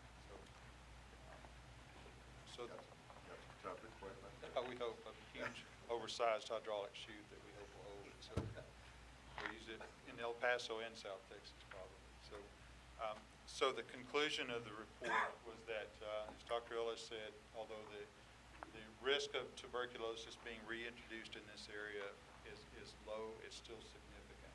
So the recommendation was that the surveillance zone, that area between the interstate and the red line up to the northeast, that area be removed, that restriction be removed, and that revert to just free status, part of the state. The part between the interstate and the Rio Grande, the affected zone currently, that zone remain at high risk for tuberculosis. The report also recommended that currently we require an annual test on animals in the affected zone and a biannual test on the animals in surveillance zone. The report recommended that test requirement be removed, annual test requirement be removed, and in its place a test requirement determined epidemiologically by the Commission be put in its place. So if there's a need in the future to test those animals, we have the authority to do it, but there's not an annual test requirement. So that, Mr. Chairman, I'll conclude my report and try to answer any questions. Any questions? Dr. Schwartz, does that mean that dairies could move back in that free area, but not in the, so that exactly will right. remain? Yes. Okay. So that hatched area, I mean, you probably have to walk up to the map, unless your eyes are better than mine, you can see it. It's between the interstate and the river. That's the area that still the dairies would not be allowed because we say they're high risk. It's a high risk area. The health department can't issue a dairy permit where there's a high risk for TB, so it's a hand in glove type. And I'll just quantify what you said earlier because you sounded statistical. So if Texas was a modified accredited state and we could have 1 herd per 200 infected, we could have 700 infected beef herds and we would be modified accredited. So when you look at it that way, there's still a significant risk of TB on the Mexican side. And so I just turned that into a different stat for you. They still have TB over there is my point. And again, I just want to thank Dr. Schwartz for his leadership. He did a great job on this report. So as far as the bill is concerned, we've done what we've been asked to do. That's the main thing. And is there any follow-up we need to do? Rulemaking if you choose to do so. The bill just said do a study. Okay. We did the study and it's been submitted to those folks. So as long as there's no dairies that go in there, we're probably just going to monitor it? Is that? Well, they can't go in. They can't. Well, no, but the other area. Well, it'll be part of monitoring just like any other part of the state of Texas. You only have 1 dairy in that other state that you recommend free, is that correct? That How many area dairies that I mentioned earlier was north of- depopulated. Yeah, it was depopulated. There's none over there There's right only one. There are the two closest dairies are just outside the zone, they're right here, just down below Fort Hancock, and we tested those dairies just to make sure we had the zone right, and they were negative, so. But prior to all this issue, there's only one that was. There was only one. That's because there's, depopulated. I guess, limited, no water up here. If you look at, I should have put a map like that, I mean, you see the green area right along the river, and it's just a desert out here, so you can see what Your comment about the Mexican dairies was interesting, and your comment about the Mexican dairies, it was interesting. I've got the big dairies that monitor, but not the little ones. If you've ever been to Mexico, there's thousands of 10-cow dairies on every hilltop, you know. I mean, the fact that they you know, weren't forthcoming with that information. yeah, 10 or 20 cow dairies everywhere, you know, so. Any other questions for Andy? Thank you very much. Very much. Very much. Very much. And as Dr. Ellis said, Dr. Varner's not here, but Dr. Baca will give us the fever tick. And welcome. It's good to see you. Thank you very much. Good morning, Commissioners. It's been a few years since I've stood at this podium. I think Commissioner Morales was here the last time I was here. Unfortunately, Dr. Varner had to be out of state on some other commitments today, but I want to make a few comments about veterinary services operations in the current district that we reside in. Y'all probably remember that about this time last year, USDA APHIS underwent a major reorganization. We changed from 2 regions to 6 districts, kind of decentralized the management of the agency. When that occurred, Dr. Varner was selected to be the district director. So he had the states in Texas, Oklahoma, Missouri, Arkansas, Louisiana, and Mississippi. When he got elevated to the district director, then it left a vacancy for an assistant district director that used to be called an area veterinarian in charge, or AVIC. So very recently, at the end of July, Veterinary Services announced the selection of the new assistant district director, who is Dr. Haley Halsell. And Dr. Halsell is a graduate of University of Missouri in 1992. She was in a clinical veterinary practice for about 10 years in Kansas, went to work for USDA in Kansas, and has been there since 2003 through the current time. While Dr. Halsell was working for USDA, she assisted in the training for foreign animal disease diagnosticians, also served as an APHIS veterinarian in conjunction with APHIS, Bureau of Land Management, Wild Horse, and Rural Partnership. She has mentored numerous veterinary 4-H and FFA students, state, field veterinarians, and veterinary services personnel. She has provided her services to other agencies such as Wildlife Services, Dodge City and Colby Community College, Kansas State University, College of Veterinary Medicine, and Kansas Department of Agriculture. In addition, Dr. Halsell has served on exotic Newcastle disease and TB task force teams and details at Los Angeles Airport and New York import centers. Dr. Halsell will be reporting for duty in Texas probably in November. So we will welcome her aboard when she gets here.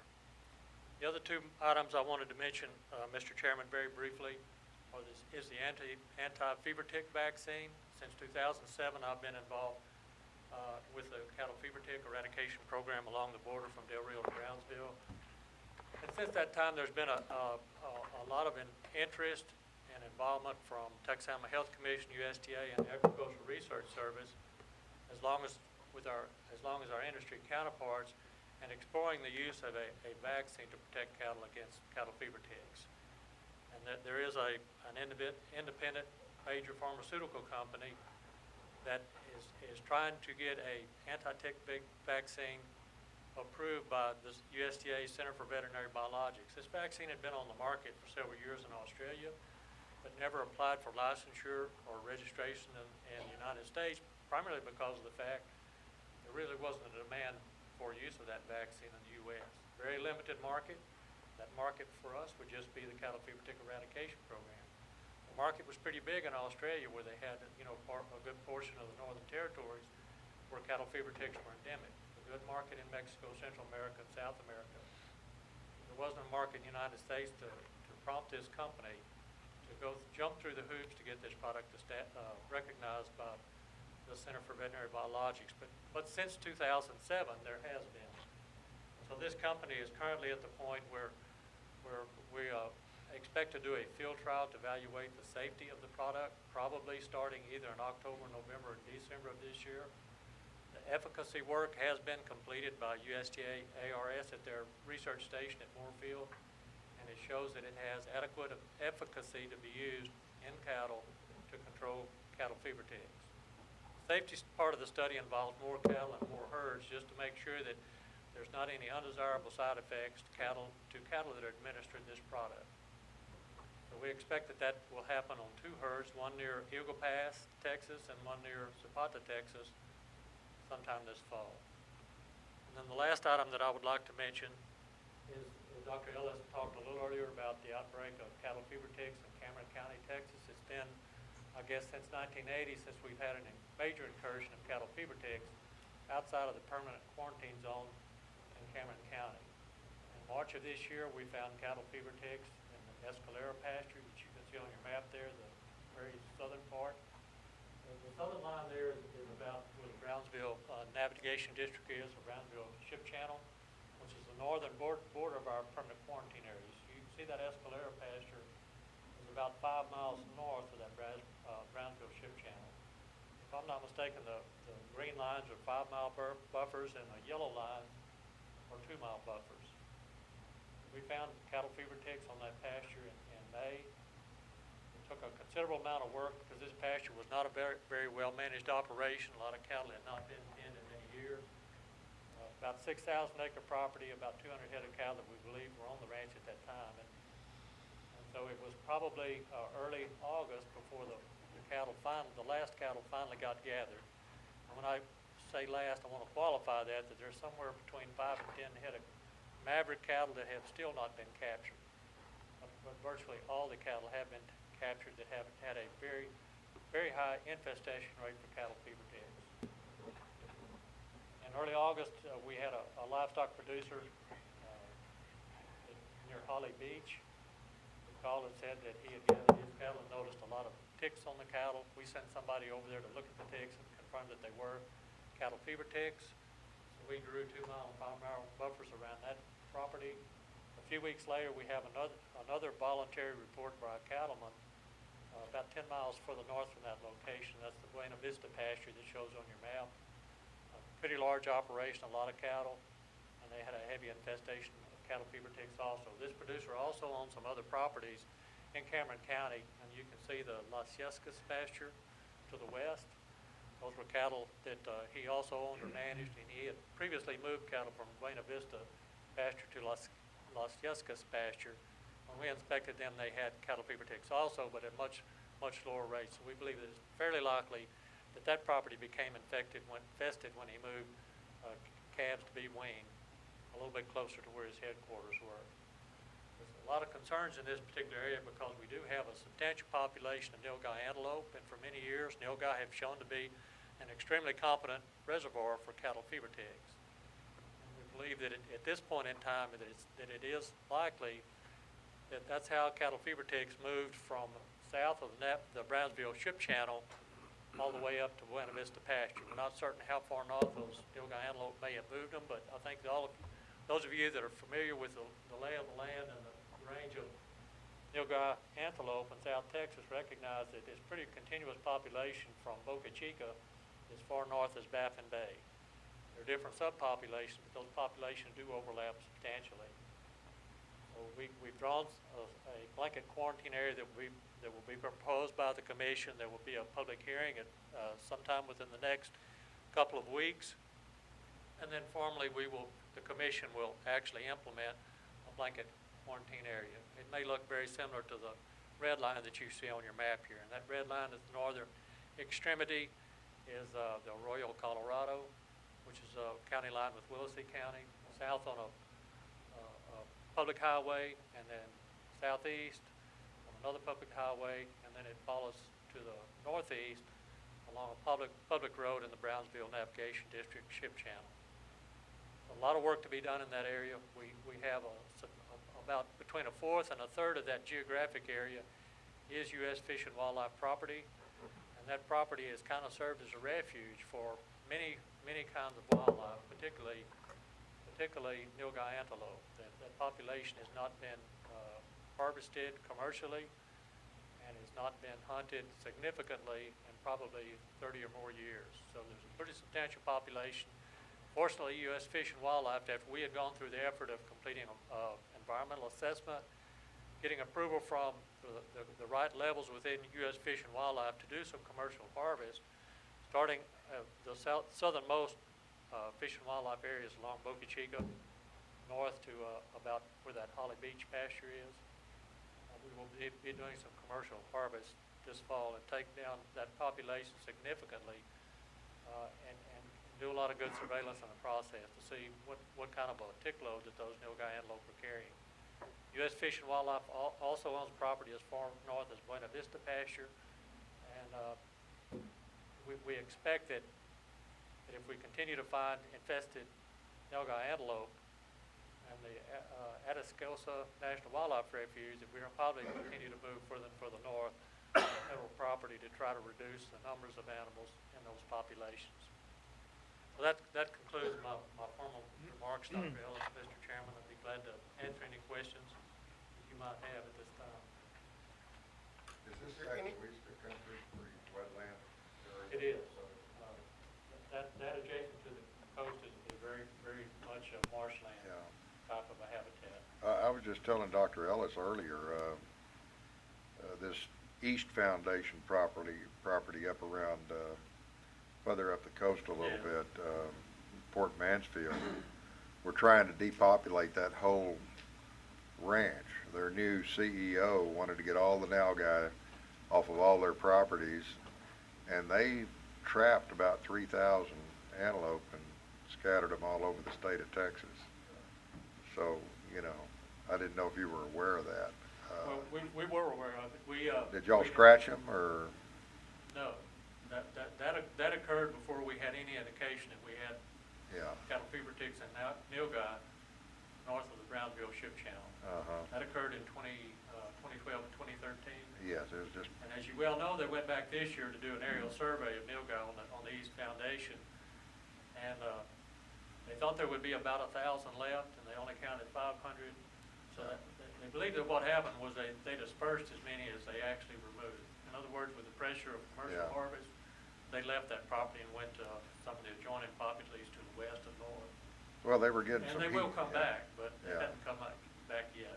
Yeah, they were getting some heat from the local ranchers because they were, you know, it's a hunting commodity for them. I mean, they're a great hunting animal, and but they're moving all the way to Laredo. I mean, I've got country in Jim Hogg County that's got nilgai on them. So anyway. But the East Foundation has made their if they do a harvest. At some point, what happened to the East Foundation was it wasn't profitable to do a commercial harvest, because those contractors that do that, you know, if they can't take 100 to 150 a day, it's not profitable for them to move their equipment and personnel to do that remotely. So they got below that line of diminishing marginal utility for a commercial harvest. Well, there was a big demand. There's a big demand for those nilgai for hunting. Yes. All the hunting reserves all over the state, and what they were doing, they were selling them for $1,200 a head, and if somebody wanted them, you know, they'd contract the helicopters, and they'd go in there and net them. And I mean, if they caught 40 that day, that's what you had to take at $1,200 a head. If they caught 80, you know, you had to buy them all. And there were they were going all over the state. But anyway, food for thought. Any other questions for Dr. Baca? Thank you very much. Commissioner Simmons will now give us the Audit Subcommittee report. Thank you, Mr. Chairman. We've had three different items this morning. The first one was the appointment of internal auditor. Again, there's three people involved, Gene and two others on the evaluation of the auditors. And again, Mr. Mundy Rufus's firm was awarded it. And since it's over $25,000, it'll have to be approved by the commissioners. I believe it's in section 12, so it'll be under contracts for the approval of that. The next item was the business continuity plan, which falls under law, with its being worked on now. It was started, but we've got to come up into compliance to meet state laws, and should have that done within the next 4 to 5 months, if that's what I remember. So we've got that, and then the audit of the emergency plan, which was an action item, and they didn't find it. The auditors didn't find anything there, so it looked like a clean deal. The main thing was the business continuity plan, which will be done, and so everybody seemed to be satisfied with that. That's my report. Are there any questions? Mr. Chairman, I move that we approve the audit subcommittee report as discussed today. Been moved and seconded that we approve the audit subcommittee report. Is there any further discussion? If none, all in favor say aye. Aye. Opposed? Motion carries. Bonnie, good morning. Bonnie Ramirez is going to give us her report, communications. Let me go out a little bit first. I need a bonfire right here. Well, good morning, esteemed Chairman and Commissioners. It is with great pleasure that I share with y'all some of the agency's most recent communications initiatives this morning. It's been nothing short of a busy couple of months, to say the least. The agency has definitely been rocking and rolling, as you've heard from all the previous reports. Yeah, I like that note. First off, I'd like to start off my presentation by introducing two very special individuals. I'm going to introduce first, it's my privilege to introduce Ms. Callie McNulty. If you can please stand. Wave to everybody, Callie.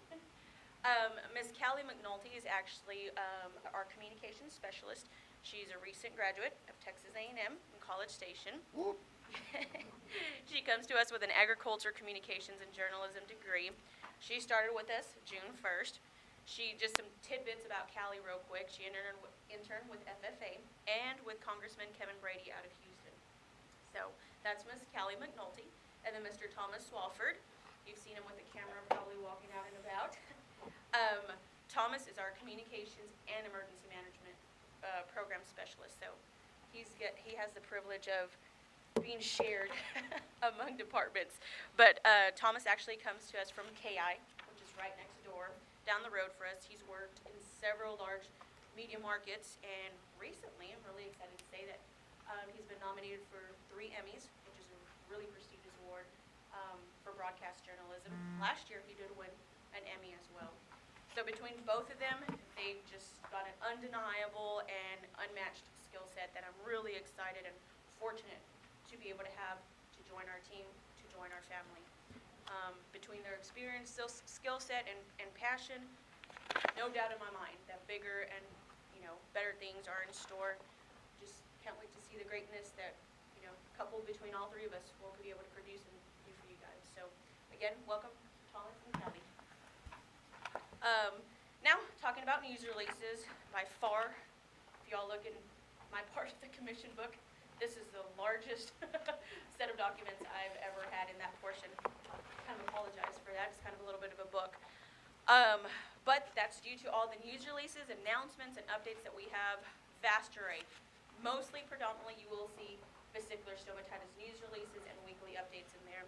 But also, we cover biosecurity measures for several different disciplines, equine and swine. We also talk about emergency management, hurricane season kicking off, all that good stuff, as well as anthrax. So, several news releases on y'all's books in there for y'all to review. As always, they're available on our website. If you can't access them, let me know. Happy to send them to you all.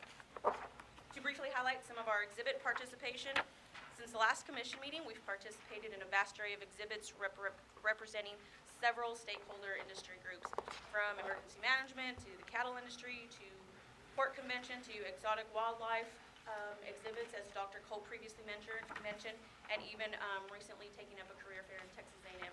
So I've listed some in the commission book. I won't take up too much of your time and go over every single thing that we have, but usually I say there's a peak season, and it's about the New Year time, stock show and rodeo time, and it usually runs through May. Well, I was wrong. This year has proven not that. I mean, all year long, as we've been busy having a presence statewide, representing several groups. But that's a great thing for the agency. It's great for us to be involved in supporting several of y'all's industry groups. So, talking about media interviews, media has certainly kept us on our toes. We've participated in interviews from print, which print means, magazine, newspaper, to radio and TV. We historically haven't really done a whole bunch of TV interviews, but more so now than ever, we are doing more TV interviews, and that's a great thing for us to be plugged into. You'll see some bullet points there on our media interviews. The first thing that I have on my list is Dr. Ellis did an interview. He writes for the Texas Veterinary Medical Association's publication called The Texas Veterinarian. The most recent one that's included in y'all's book is about an animal disease traceability, AT, responsibilities for veterinarians. There was also one previously in June that he also did about foot and mouth disease. That's included in your book, and it's also on the website under our vet corner. So there's lots of vesicular stomatitis, aka VS, interviews done. Dr. Holly Hughes Garza did a radio interview with Texas Farm Bureau. Dr. Tommy Barden, our Region 7 director, did a TV interview too, as one of our local inspectors did too with KI here in Austin. So they definitely were hopping doing VS interviews.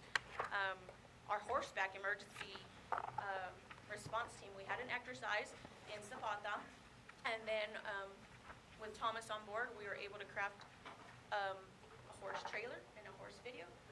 Did any of you all get to see the video? Awesome, yay, I'm liking the shake of heads, so good deal.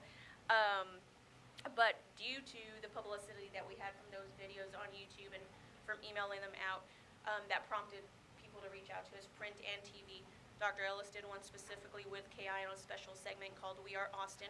He was featured there talking about the agency and about our customer service and the resources available to the citizens of Texas that we serve, and that being one of those being the horseback emergency response team. So really excited about that. Probably been busier than ever media-wise, talking about several different things. So last, I'll brag on our social media channels a little bit. No surprise here, as can be expected, our agency Facebook, Twitter, LinkedIn, YouTube, all those have soared in popularity, so that's, of course, no surprise. The last commission meeting, just some stats for y'all, we had just a tad over 4,000 followers. Today, this morning, we have 5,341. I'm not a mathematician by any means, but doing the math, that's an increase of over 1,200. So I'd say that's pretty snazzy. LinkedIn, it's staying strong. We grew since the last time, about 100 followers. LinkedIn, we're almost hitting that 400 mark, which is really good from an HR perspective to recruit new positions and all that good stuff. Last thing I'll talk about is social media is YouTube. We have a few videos up there. Most of them are audio from the commission meeting. A few of the videos that I'm not really proud of, but that I did. But now with Thomas and Callie's skill set here, we're able to just blow this out of the water. But from basically zero, I mean, it really wasn't zero, but from basically like 0 views, now we're over to 2,000 views. So I'd say that's really significant, amazing, and interesting. I'm just really excited about that. And those were just between the 2 videos of the trailer. And then, and when I say trailer, I don't literally mean an actual livestock trailer, but trailer is kind of like a teaser video to what's really in store. So between the emergency horseback response team trailer and the actual video itself, we have over 2,000 views on YouTube. So exciting news there. If y'all haven't seen the video, please reach out to me. I'm happy to send it to you guys. I invite you all to keep up with us on our social media channels. I'm going to kind of call you all out, but anybody on Facebook or Twitter, show Show, yay, awesome. Yay? Do y'all keep up with this? Wonderful. You can get a cup of coffee later for that. But that's great. I appreciate that. I really do. And you're too old to do that. No. Keep my girls out of There's some interaction snapshots on Facebook and Twitter that are in your commission book too. So, and if gentlemen, if y'all ever have any ideas, please reach out to me. I'm happy to entertain all of y'all's ideas and help educate the public. That's what we're using our social media channels for. That's basically all I have, gentlemen. Unless y'all have any questions, I'm happy to entertain them. Way to go, Bonnie. Very Thank good. Great job. Maybe there is, in the near future, would be a need for a commissioner training that you could set up. For social media, happy to do that. That's a wonderful idea. mandatory? Ernie, it's Are we easier to, signing you out if yeah, it's mandatory? yeah. It's easier to hire a secretary to do that for you, to hook you up. Thank you, and welcome to our new additions to the staff. Yeah, Thank you for your Great. time, gentlemen. Until next time. Thank you. okay, Bonnie, yeah. That's great. And now Dr. Hughes Garza will give us a update on the laboratories. Good morning. Good morning, Chairman, Commissioners. As always, a pleasure to talk with you about our lab. I'm going to have to try to figure out some ways to work in words like snazzy into my report, because Molly's going to make me look bad. The first item that I listed for you all is, you've heard me talk many times about our participation in the National Animal Health Lab Network. As one of the benefits of being in that network, we get to go to some free training from USDA. I had the opportunity to go to their quality management systems training this year. We've sent several employees in the past, and so I was excited to get to go myself and see what they talk about. They cover things like quality assurance, continuous process improvement, ways to just keep making our lab better and better. It was excellent training. I was there with about 75 other folks who work in laboratories all over the world. I was sitting next to a gentleman who's a lab director in Jamaica, and they have an international program because a lot of the requirements that we have to meet are basically, international standards that all animal health labs work towards. So it was really neat training to get to interact with folks that do a lot of the same testing that we do all over the world. So we're going to plan to continue sending people to that training. I don't know if probably some of you have heard in the news some of the mishaps with CDC labs in other parts of the country with infectious agents that weren't supposed to be in places. And certainly our lab doesn't maintain any sort of infectious agents, but nonetheless, there's been sort of a voluntary call for all diagnostic labs to look at what they have in their lab, look at their biosafety manuals, look at their training, and so we are, and that's something that we do on a regular basis anyway, and so we're taking that opportunity to update our biosafety manual. We do have a program that's been in place for a long time where we monitor our employees for brucellosis and TB specifically because they have potential exposure to those diseases. So, we're making sure that we're doing everything we need to do to protect our employees. So that's an ongoing effort, and a number of the diseases that we test for at the lab, we participate in proficiency testing with USDA. So we just had our recent proficiency test for tuberculosis for the gamma interferon test. Happy to report we passed that test. As Dr. Ellis and Dr. Schwartz mentioned, we're looking at a little bit of a change in our slaughter surveillance volume with the closure of LNH. We've been working with Cabinets in Hereford to make sure that they've got everything that they need to be sending us samples, and that's starting up this week, so we're excited about that.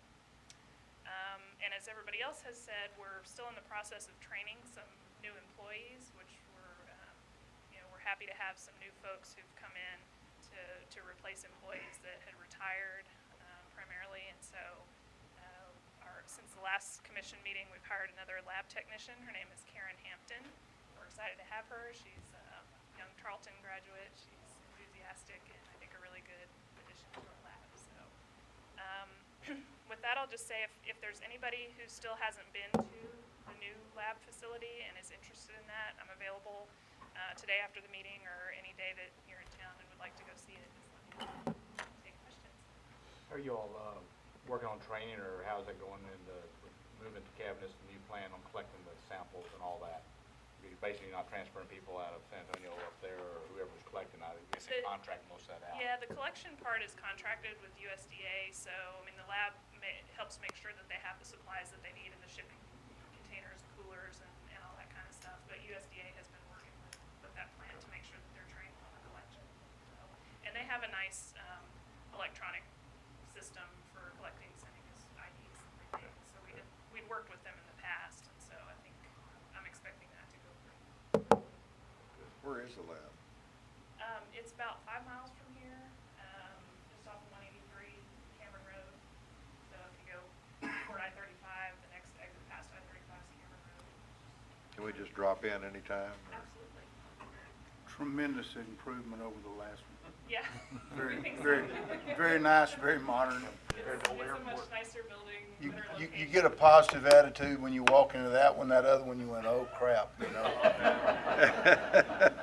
Especially the fence was all around it. Yeah, that's what I'm talking about. Yeah, that is a compound. It is nice. There's windows and natural lighting. I think the employees are real happy with this.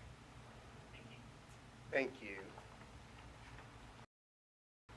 Mr. Turner will give us emergency management. Ms. Turner? As you can see, I'm not Jeff Turner. Not Jeff Turner. Good morning, Commissioners. Good morning. My name is Holly Teacher. Hi, Holly. I'm actually the new Assistant Director of Emergency Management.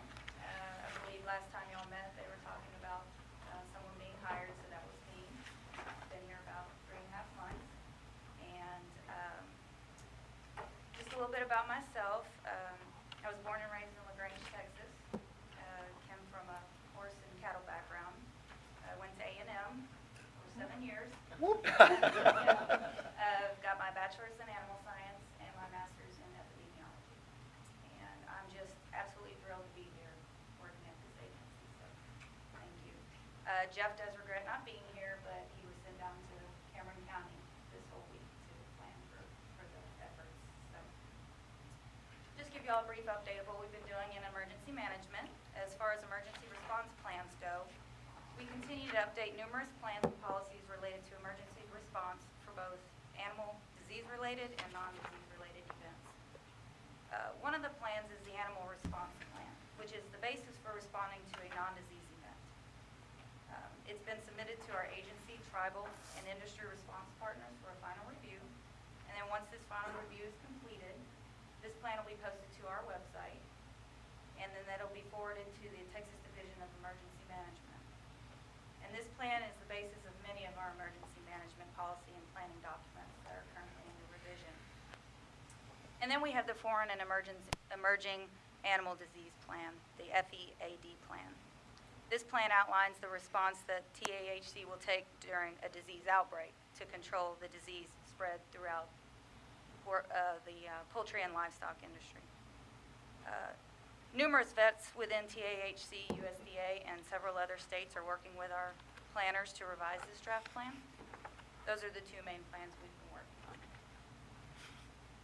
This year, we've also attended several emergency management and industry conferences. The TAHC staff actively participated in the 2014 Texas Emergency Management Conference in San Antonio. This year, our static display was expanded to include more equipment that supports our basic agency mission.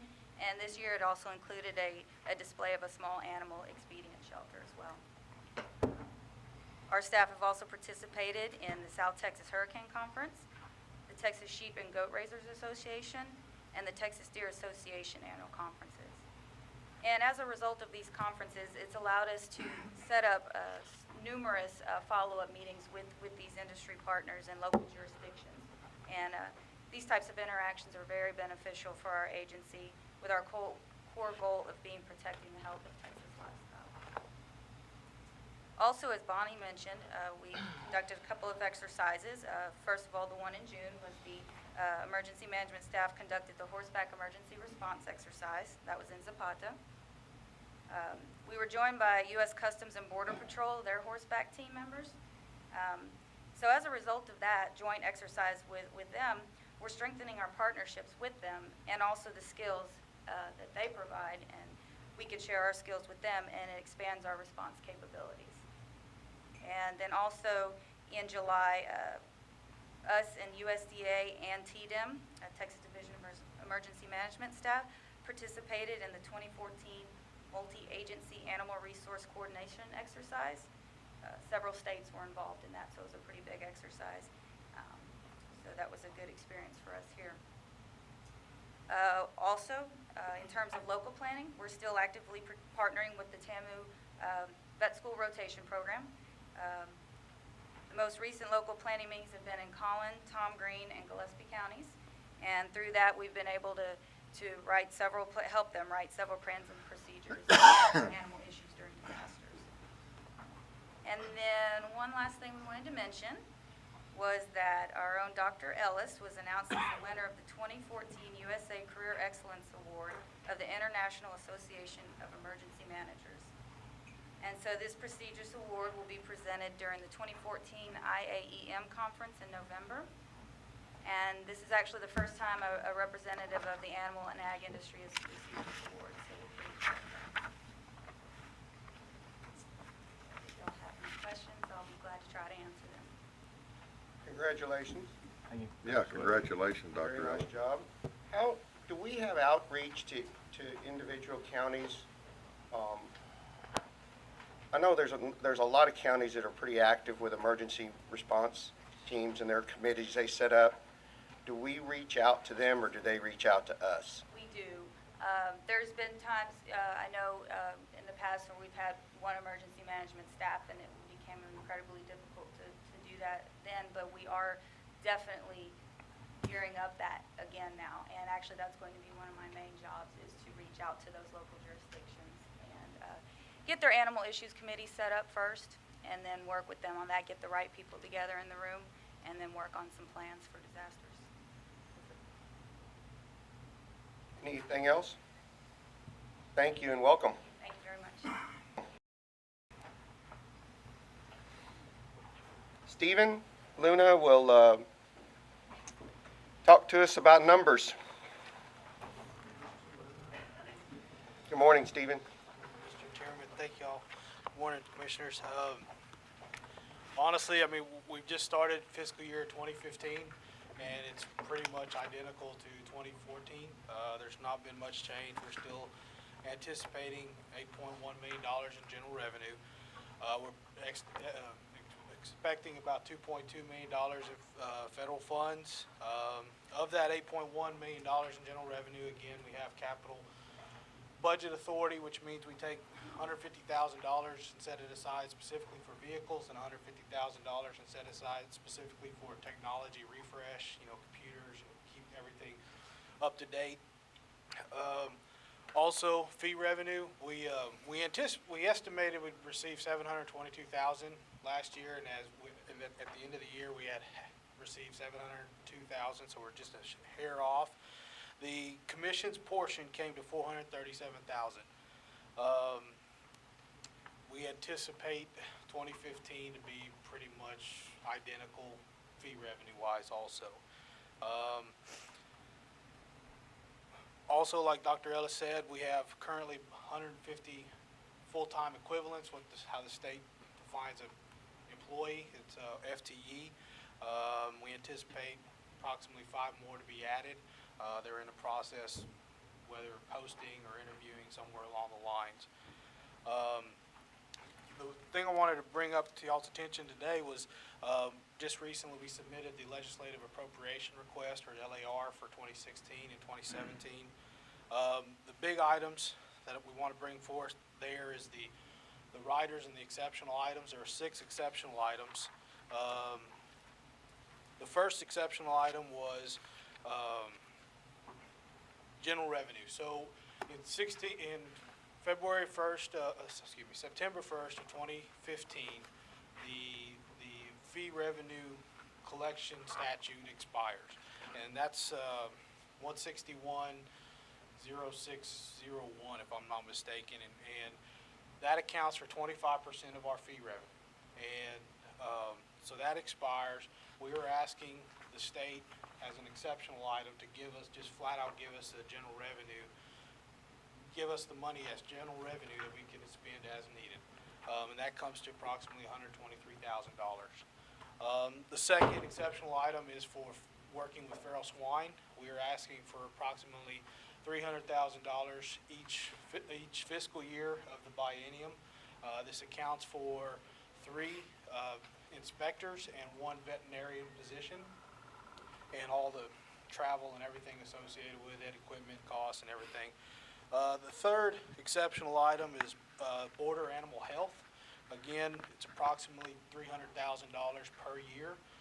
This is for 5 inspectors, and it includes a lot of these inspectors would probably be doing a lot of horse work, riding work, and so it's a little bit higher for normal inspector costs due to the additional cost for equipment and what have you to work out in the border regions of Texas.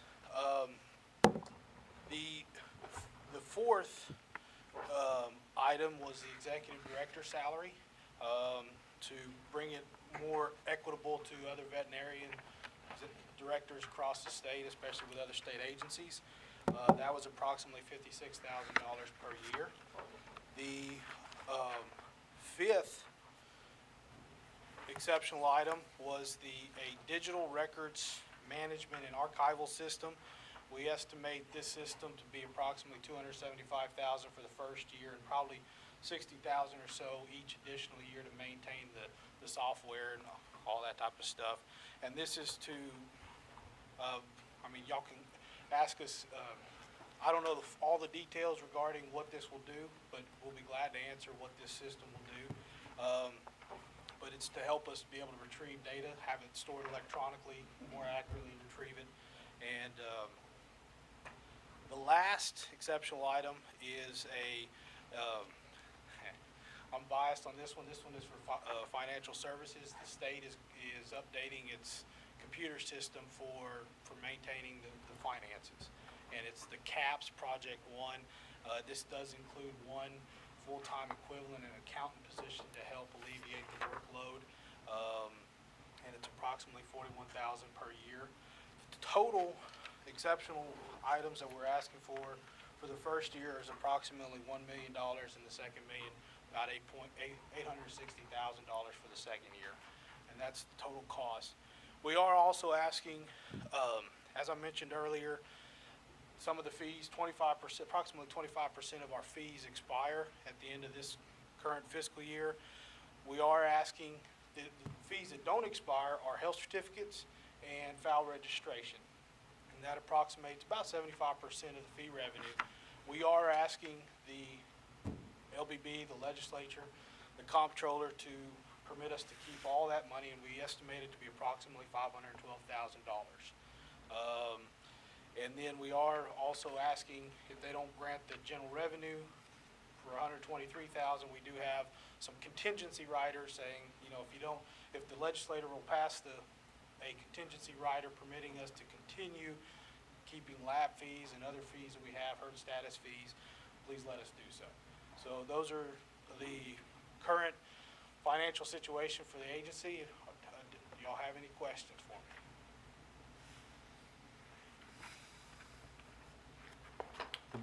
I'll just clarify, the bottom is kind of confusing. The bottom line is in regard to the fees. So 4 years ago when our budget got cut, the agency was granted the ability to assess extra fees and keep the money, but that was for 4 years. That law sunset, or not expires, sunset, yeah.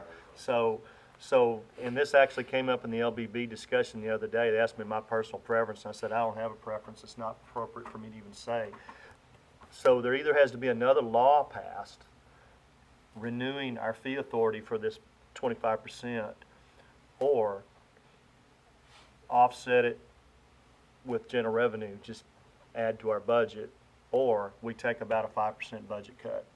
Those are the 3 things. And so the stakeholders, when Chairman Morales met here, and that was one of the things we talked about with our stakeholders, is Obviously, I'd love to have the revenue, but how we get that is bigger than this agency. It's really a political decision, if at all, and if it is, then is it a new bill that's introduced, or is it just extra money appropriated to the agency in our normal budget? It's one of those two things. We're slightly under budget right now after the first year. That's a good thing, but again, the reason why is we're still hiring back. This agency was funded for 160 employees, more or less, and you hear we're at 150. So actually, we're a little under budget this year. When we get going with when we get fully staffed, then we'll be about right. So I just want to make sure y'all understood that what he's talking about with fees, it's really a political decision, and we'll be glad to answer any questions, but either there needs to be a new law, or they need to give us the same amount of money in general revenue, or we will possibly see a reduction in our budget by about 5%. So hopefully that explained that right. But when it comes to the law, the Legislative Budget Board is not part of that. No. We've got to go to, Basically, and we did what they kind of recommended. Unofficially, they don't make recommendations, but in just talking to experienced folks, and I won't even say who they are, they said, go ahead and ask for it both ways. Ask for it as an exceptional item. Let your stakeholders understand there may be a need for legislation if they choose to sponsor it and support it, and then just let the chips fall. So we've got it two ways. One is we talk to the stakeholders about legislation that could support the agency. We put it in as an exceptional item, just to give us the same amount of money as revenue, and that's our two. We're fishing with two different baits, and if neither one works and we don't catch a fish, then we'll look at a reduction in budget by about 5%. so it would behoove us to talk to our contacts in the state. Well, that's always the case in a Yeah. legislative session, but yes, sir, and we can talk privately if you need to understand Yeah, a little bit no. better. What was the general consensus of the stakeholders? I'm gonna let Chairman Morales answer that question if you don't mind. It was a very, very good and productive meeting. I think what I wanted to get out of this was Dr. Ellis and my intention to try to be as transparent as we can on this budgeting process and understand that the stakeholders, this is a very unique agency where we work very closely with our stakeholders. And I think that what I got out of that meeting was we were all on the same page on how to handle funding this agency. We don't know what the legislature's going to come back at as far as fees. It's very difficult to explain to a legislator that this agency, being a fee-based funded agency, is just not a real workable solution. They look at our agency as small. And we are small because we're efficient, but our duties are huge. And the dollars that we deal with as far as animal agriculture is huge. So we got to work with our stakeholders. Bottom line, we really had a good meeting. We're going to continue to communicate when this process. We have Mary on staff, who we didn't have the last legislative session until the very end, and pretty much that's too late. So I, as chairman, plan on, to answer your question, Dr. Vickers, I want to try to be ahead and working with Mary, and when the time arises where we have to deal, we can't lobby, but as an agency, but we can utilize our partners in the industry to help us through this process. So I think the key is transparency and show why we need the funds and tell our story a little better to them, to explain to them the uniqueness of this agency. So in the past, we've kind of waited till the last minute. Not really, but the last session was a tough session. The one before that was really tough. I expect this session there to be a little more leeway on general funds compared to fees. We got to tell our story how the fees are just tough to, it's tough to budget a fee-based agency, and it's not the most efficient way to fund an agency like ours. So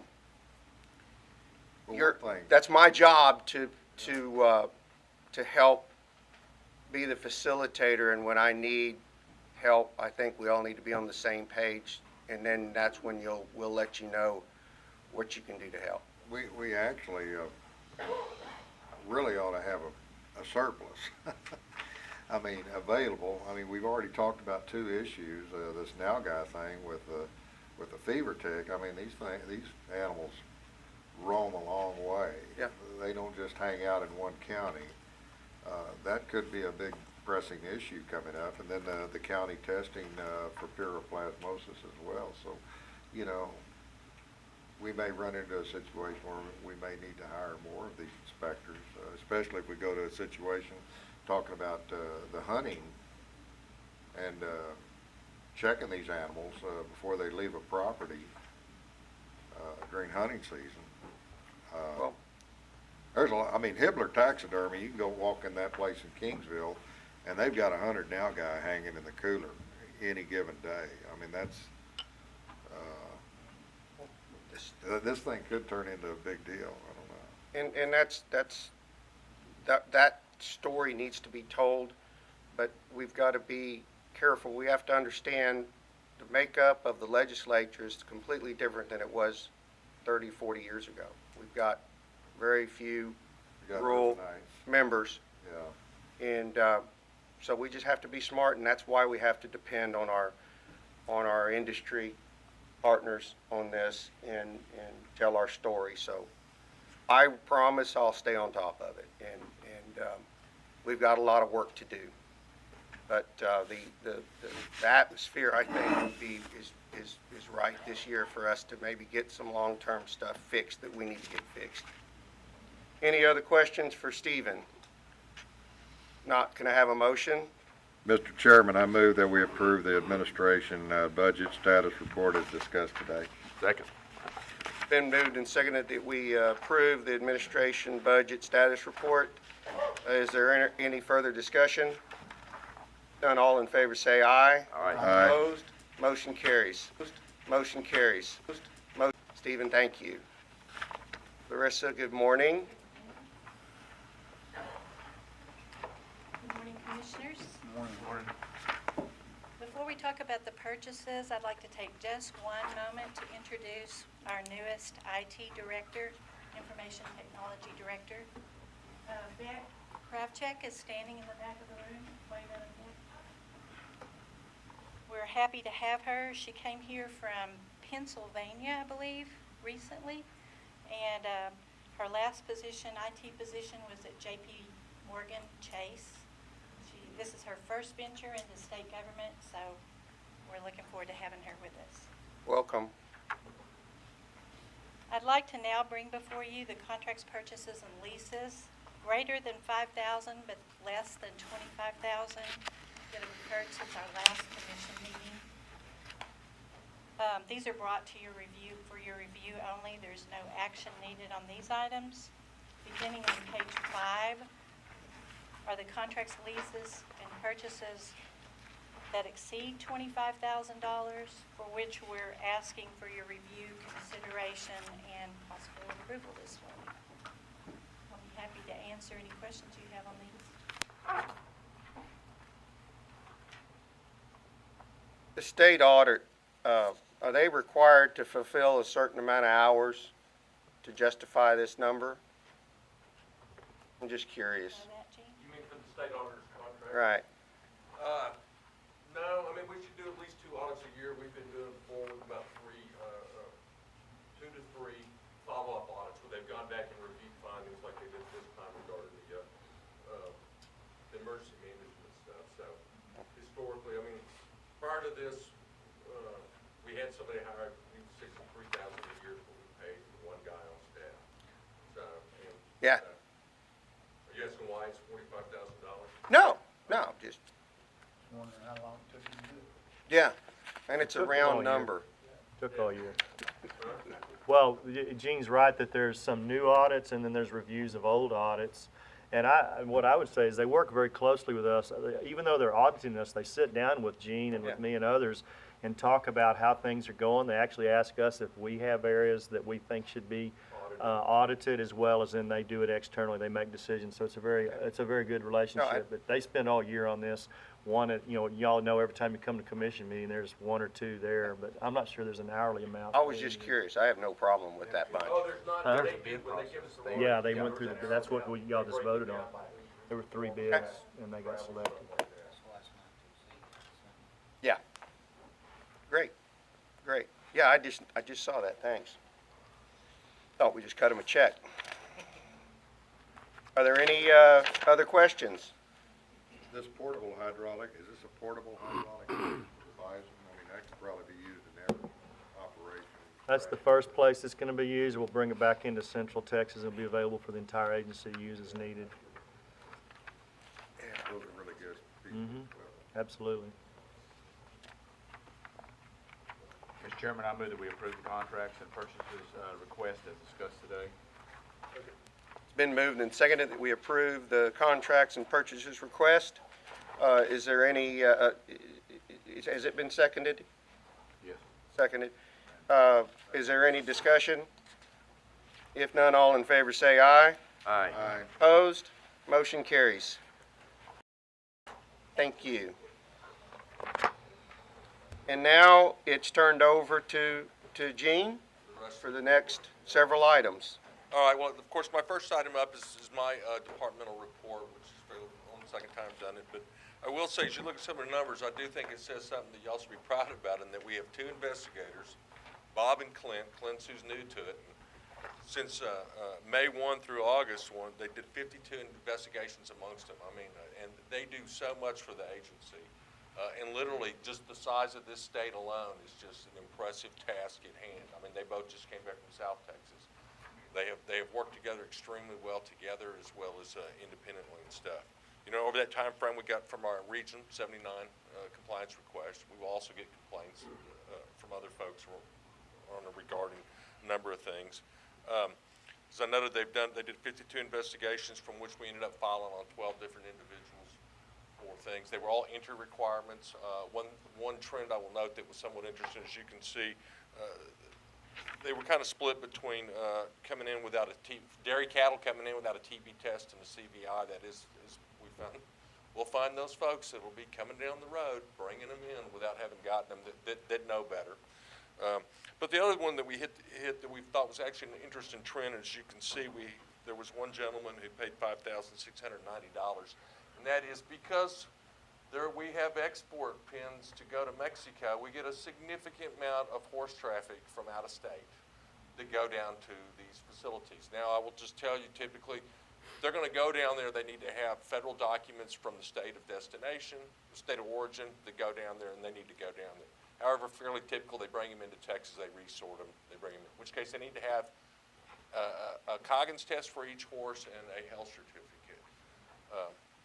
We happened to interject ourselves through our roadblock work. We had one in Divine that we actually got a load of 200 horses that were working, and then some other up in North Texas, for which people will provide you papers, but you know, these guys will sit down diligently and work through those papers, and they don't match up at all. You know, and so we have filed on 4 different individuals. This one in particular, we filed 10 counts. We had 22, but we had 10 good ones to make the point of you need to have your papers correct and when you come to the state. And so, from the rumor mill, I think too, it has impacted all those that engage in that kind of activity. The fact that we have had some violence and some significant activity on them. The hope is that this is something that we will change their behavior, because we're not on the ports, so it's just them going down and making inspections when they can, and so it's catch me as you can. But by the fact was, over this time frame, we've gotten 5 different individuals involved in the trade, so it's been I think, a fruitful task. The other ones for which we filed 2 were dairy cattle coming in without having their test and papers. So anyway. Over that time, too, we've sent out 48 warning letters for the various, what the investigation uncovered or what the actual action was, as well as since 16 dealer demand records where we're following up trying to track down animals involved in some kind of epidemiological investigation or some kind of herd trace. We haven't had an administrative penalty for this time, but we are working one that we expect to bring you one next time on trichomoniasis. Somebody failing to get their test. Do you have any questions? Any questions? Well, let's move to proposals. All right, Commissioners, the first rule proposal I bring you today is located in Chapter 40, the CWD rule. As Dr. Ellis indicated, several years ago, the Commission put a movement restriction zone out in far west Texas because of some positive mule deer for CWD. Both Parks and Wildlife and the Animal Health Commission proposed very similar, same size zone that was split down the middle for the same way. The split indicated different restrictions that would be placed on the animals depending on what part of the zone. Through our comment process and everything, we ended up maintaining both zones at the higher end level, so there was no distinguishment made between the high-risk zone and the containment zone.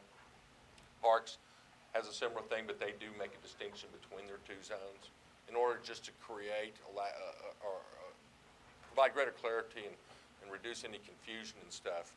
We're just making it one big zone, so everybody from regards to our particular restrictions would recognize that it's the same standards, that there's not a distinction between the two zones. As Dr. Ellis noted, the high-risk zone's what's going away. It's all a containment zone now because that's the purpose. But we do represent the containment zone within, should there need to be a need in the future to reestablish one. I will note Parks actually has a third zone too, which we don't have, that's outside of that zone, so, but it's related to the same things. Do you have comments? Any questions? Do I have a motion then? Mr. Chairman, I move the proposed amendments to Chapter 40, chronic wasting disease, located in Title 4 of the Texas Administrative Code discussed today. And I further move that the notice of proposed amendments be published in the Texas Register with a 30-day comment period. Second. Been moved that we approve Chapter 40, chronic wasting disease, item 14A. Is there any discussion? None, all in favor say aye. Aye. Opposed? Motion carries. Item B. This next one is another movement restriction zone in far west Texas.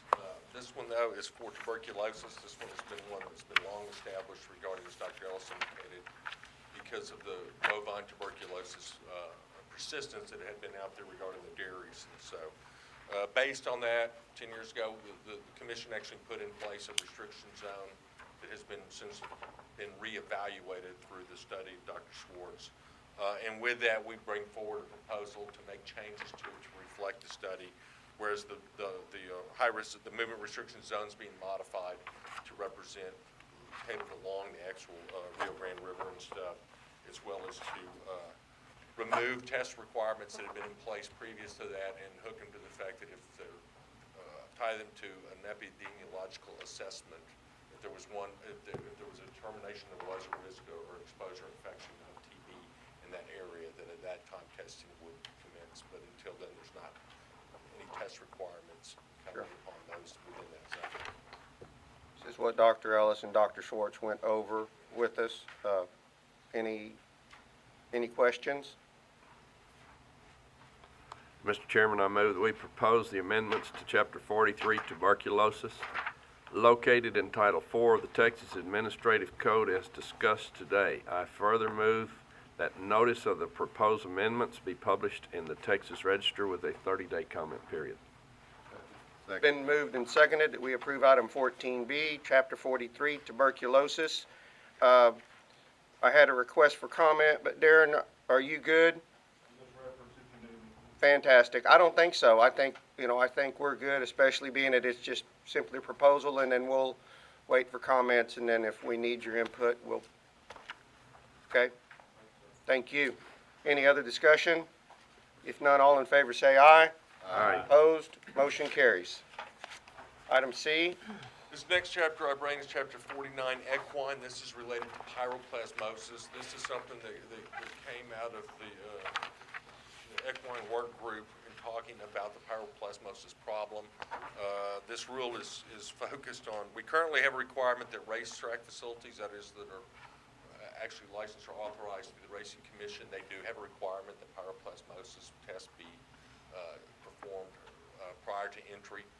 This is actually expanding into a new territory or area that is shown to be itself a high risk. That is, there is brush racetracks, euphemistically, all over the state for which this is an area and these animals based on have shown themselves to have a lot of pyroplasmosis problems. And so this is an attempt to try to see about getting out front on that and determine, see if we can't get that population tested.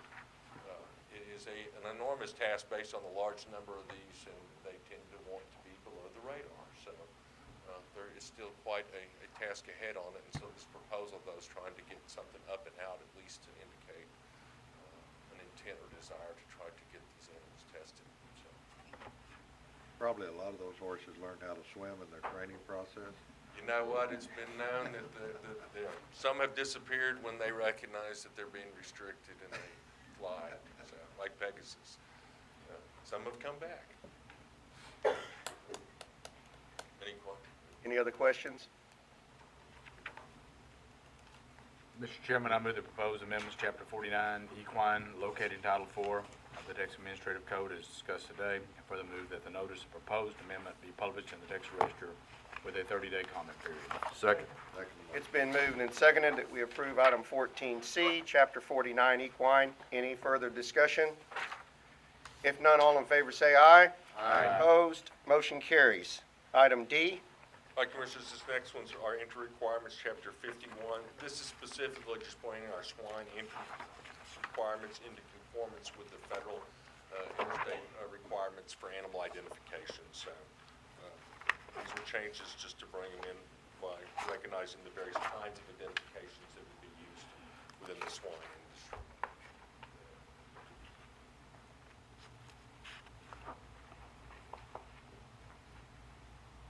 Jay, you good with this? Yes, sir. About a motion. Mr. Chairman, I move that we propose the amendments to Chapter 51 entry requirements located in Title 4 of the Texas Administration Code as discussed today. I further move that notice of the proposed amendments be published in the Texas Register with a 30-day comment period. It's been moved and seconded that we approve item 14D, Chapter 51 entry requirements. Is there any further discussion? If none, all in favor say aye. Aye. Opposed? Motion carries. Final item on the proposals is item E. 57. This is our poultry chapter. I will note there's a little bit of an anomaly here. This is actually an entry requirement that's going to be put in place. In a couple of our chapters, they're so integrated into the pre-existing chapter for brucellosis, sometimes the entry requirements are there. That's why this particular entry requirement is located in Chapter 57. The goal, though, is to bring back to you proposed down the road, where we'll move it into 51 so they'll be consolidated, but it's still in this chapter. We'll tell you it also has my favorite term of art that you should all use at lunch today: chicken embryo origin laryngotrachealis vaccine virus.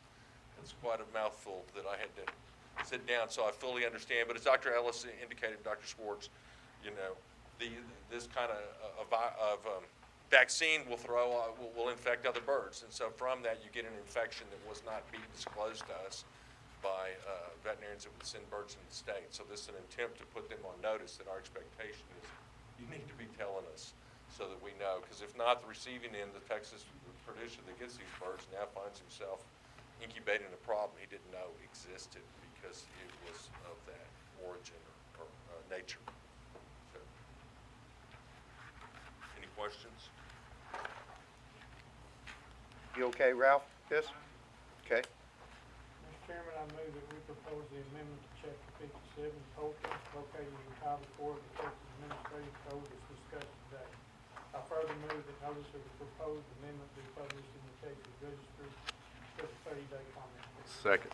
Second the motion. It's been moved and seconded that we approve item 14E, Chapter 57, poultry. Any further discussion? If none, all in favor say aye. Aye. Opposed? Motion carries. That takes us to adoptions. Item 15, Gene. All right, Commissioner, the first one up on the adoptions is in our Chapter 38, trichomoniasis. This is something that came out of the work group recommendations to enhance the program by first allowing for us to trace back or test back into herds of origin for animals that had gotten amongst somebody else's herd and that may have exposed or infected that herd with trichomoniasis. This was something that the group wanted to look into, as well as to strengthen how we would handle those herds that were quarantined and chose to manage themselves under a herd plan. Some folks, in order to clean it up, may take an opportunity to test out over a period of time, so it was cleaning up that. You know, this is up for comment. We only got one comment. It was from a producer that has a purebred herd that felt like their neighbors have not been very neighborly with their own bulls, and so they're not happy about that and felt like there should be more teeth in it. That said, I think is noted in there. This is going where I think for holding folks accountable and allowing folks to find themselves in that problem, at least to be able to test back in and figure out the herd of origin and hopefully clean up the trichomoniasis. This is still an optional thing. I mean, for the person that catches the neighbor's bull. Yeah, there's no requirement. Yeah, there's no requirement No, there. it's just if you yeah. choose to do so. Yeah. Yeah, absolutely optional. And the committee, Coleman, good with this? Absolutely. Fantastic. Do I have a motion? Mr. Chairman, I move that we adopt the amendments to Chapter 38, Trichomoniasis, located in Title IV of the Texas Administrative Code as discussed today. It's been moved and seconded that we approve item 15A, Chapter 38, Trichomoniasis. Any further discussion? If none, all in favor say aye. Aye. Opposed? Motion carries. Item B. This next chapter is chapter 39. It's our scabies chapter. It's being run scabies and mange mites. Just want to my hats off to Mary on this. It was a very historically old chapter that even I did not ever have to interpret or deal with, but there is some relevance and it's coming up. And frankly, there was enough change in terms of veterinary techniques and trends that it was completely rewritten by Mary with the help of some of the veterinarians to better encompass the current treatment standards and options available. So, is that we got no comments on it. So, I'll just bring it back for adoption. See if you have any questions. Any questions?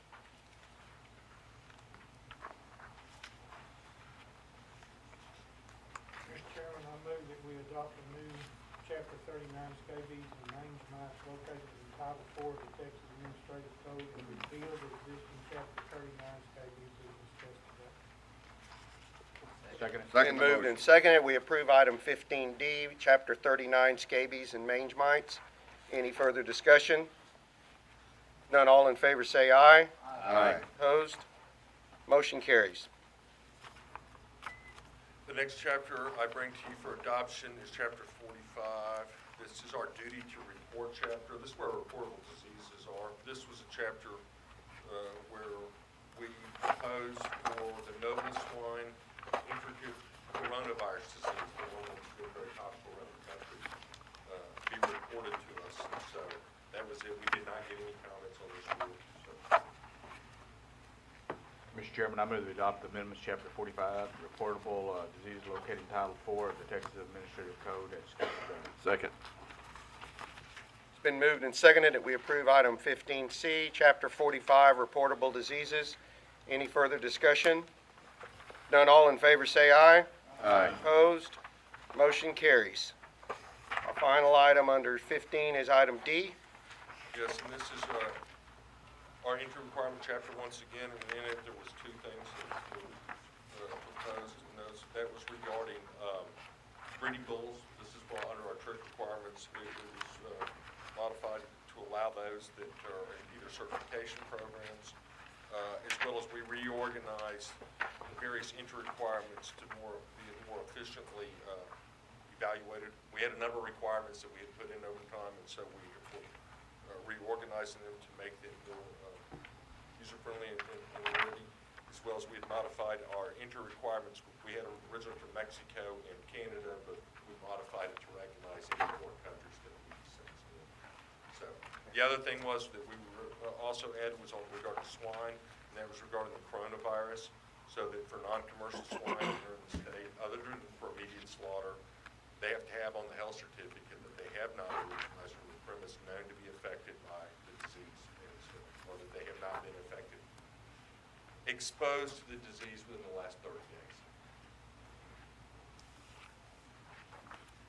Mr. Chairman, I move to adopt amendments to Chapter 51, entry requirements located in Title 4 of the Texas Administrative Code as discussed today. Second. Second. Been moved and seconded that we approve item 15D, Chapter 51 entry requirements. Is there any discussion? If none, all in favor say aye. Aye. Opposed? Motion carries. Item 16, Gene? The last thing for y'all with me is this is our rule review that we were doing on the various chapters where we just put them out for comment. The one we just recently put out was for Scrape Beat. We didn't get back any comments, and so we just left it with closing this particular rule review process for Scrape Beat. But we will, if the federal program's, I think, going to make some changes down the road, in which case we'll probably bring back some modifications to that chapter at that time. Mr. Chairman, I move that we adopt the rule review of Chapter 60, Scrape B, as found in Section 60.1 through 60.7, located in Title 4 of the Texas Administrative Code as discussed today. It's been moved and seconded that we approve item 16, Chapter 60, Scrape B. Any further discussion? If none, all in favor say aye. Aye. Opposed? Motion carries. Carries. Carries. I have no cards other than Darren's, but any other public comment? Not on my desk, so we'll move to item 18. This will be brief. Closed executive session to deliberate the appointment, employment, evaluation, reassignment, duties, discipline, or dismissal of the Commission's executive director is permitted by Section 551074 of the Texas Government Code. I'm thinking a few minutes this will take, and we'll reconvene. We want to try to do a better job in our evaluation process. I take full responsibility for getting behind on this. When I started as chairman, it was crazy around here. We were dealing with so many things, so many budget issues, everybody under a lot of stress. We go from our highs and we go to some real tough lows, and last year we did this process, but it was only with the original commissioners that were made up that basically hired Dr. Ellis. And after Dr. Ellis and I's dialogue and going through some issues that we've had to go through that some of you new commissioners don't understand, but some of you old ones do, it was kind of a learning process for both he and I. And we've decided to do this yearly and to include all of the commissioners. And Larissa took, I think we got all but one of the commissioners that are here. We had 10 total turned in? Okay. And I think that's a good representation of the commission. Larissa went through each one. If any of you commissioners want to see these other than yours, you can get with Larissa. But she took all the evaluations, she averaged them, and I'm not going to go through every one of these, but Dr. Ellis and I, and I'm going to open the floor to Dr. Ellis to talk if he'd like to, but summarized all the scores and came out with an average of exceeds expectations. There's some issues that were brought up that I think personally, if a commissioner feels like Dr. Ellis can improve on certain job performance subjects or ideas for him, I have no problem with you going straight to Dr. Ellis and sitting down and talking to him about it. Changes that you'd like to see, we're an open group, and you don't have to come to me. If you want to share it with me, that's fine. But I obviously have more dialogue with Dr. Ellis than y'all would, but his office is always open, and he needs to know if there are things that he can improve on. And everybody has stuff they can improve on. So I want to do this yearly. And Dr. Ellis, I think, has looked through this and read through this. And do you have any Any comments, Dee? No, I just appreciate the opportunity to be evaluated, and it's an honor and a privilege to serve y'all as executive director and state vet. I have 13 bosses, and I would just reiterate what you're saying. If y'all see something I'm not doing right or you have a question, please tell me. And I'd like the folks that have some issues here, I'd certainly like to talk to you personally about them and do my best to fix it. But anyway, that's about all I have to say. I'm happy to be here. Okay, and we're happy to have you. Any other commissioners have any comments? Then we're good. This will be on file again if anybody needs to look at it any further, fine. But if I understand it right, Dr. Ellis's file will be basically this document, right, for his evaluation? Okay. We'll have the supplemental, all the evaluations in a supplemental file. Okay, fantastic.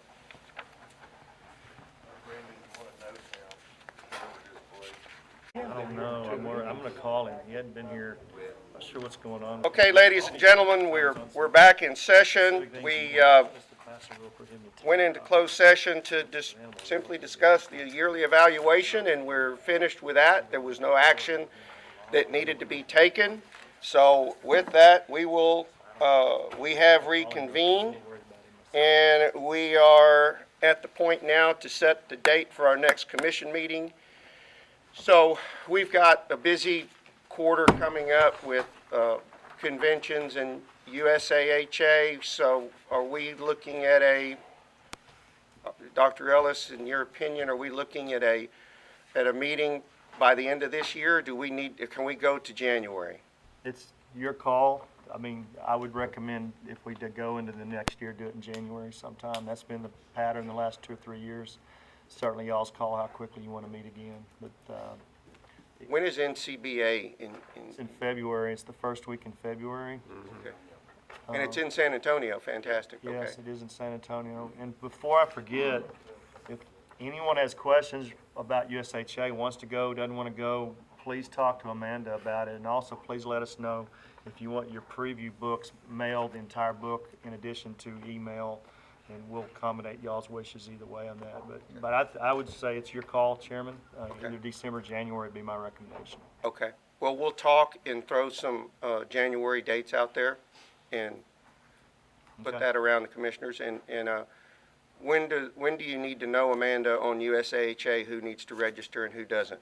Or who? To make the early registration. Yes. And get the money break for us I need to register us before the 26th, and I was hoping to be able to do it at the end of this week. At the end of this week. So And if by any of the noon new Friday. commissioners have any questions about USAHA and what it's all about, just give Dr. Ellis a call. He'd be glad to explain it to you. These veterinarians can have long meetings. The bigger issue is rooms. I mean, Yes. if we wanted to sign you up late, it's not a problem. I'm just be concerned you couldn't get a room. There'll be 2,000 to 3,000 folks there, stakeholders, all the state vets, federal, and then industry groups. And in fact, Commissioner Edmiston is the chairman of the sheep committee. Right. I'm the chairman of parasitic diseases. Andy's chairman of equine infectious diseases. So we're very much involved. This is the most important meeting of the year as far as seeing what's going on nationally with rules and coming back and bringing ideas back to the state and also influencing those. Texas has the opportunity. We're the biggest and we're leaders and we have that opportunity. And so we usually turn out. But if y'all have any questions, just give me a call. And they look to us.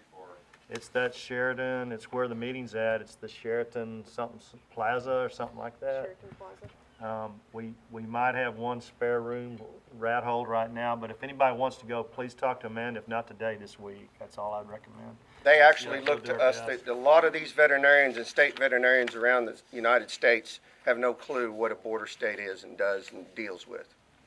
And they look to us. They really do. Put me down, Amanda. So, okay, then if there's nothing else, I'll call this meeting adjourned. Thanks, everybody.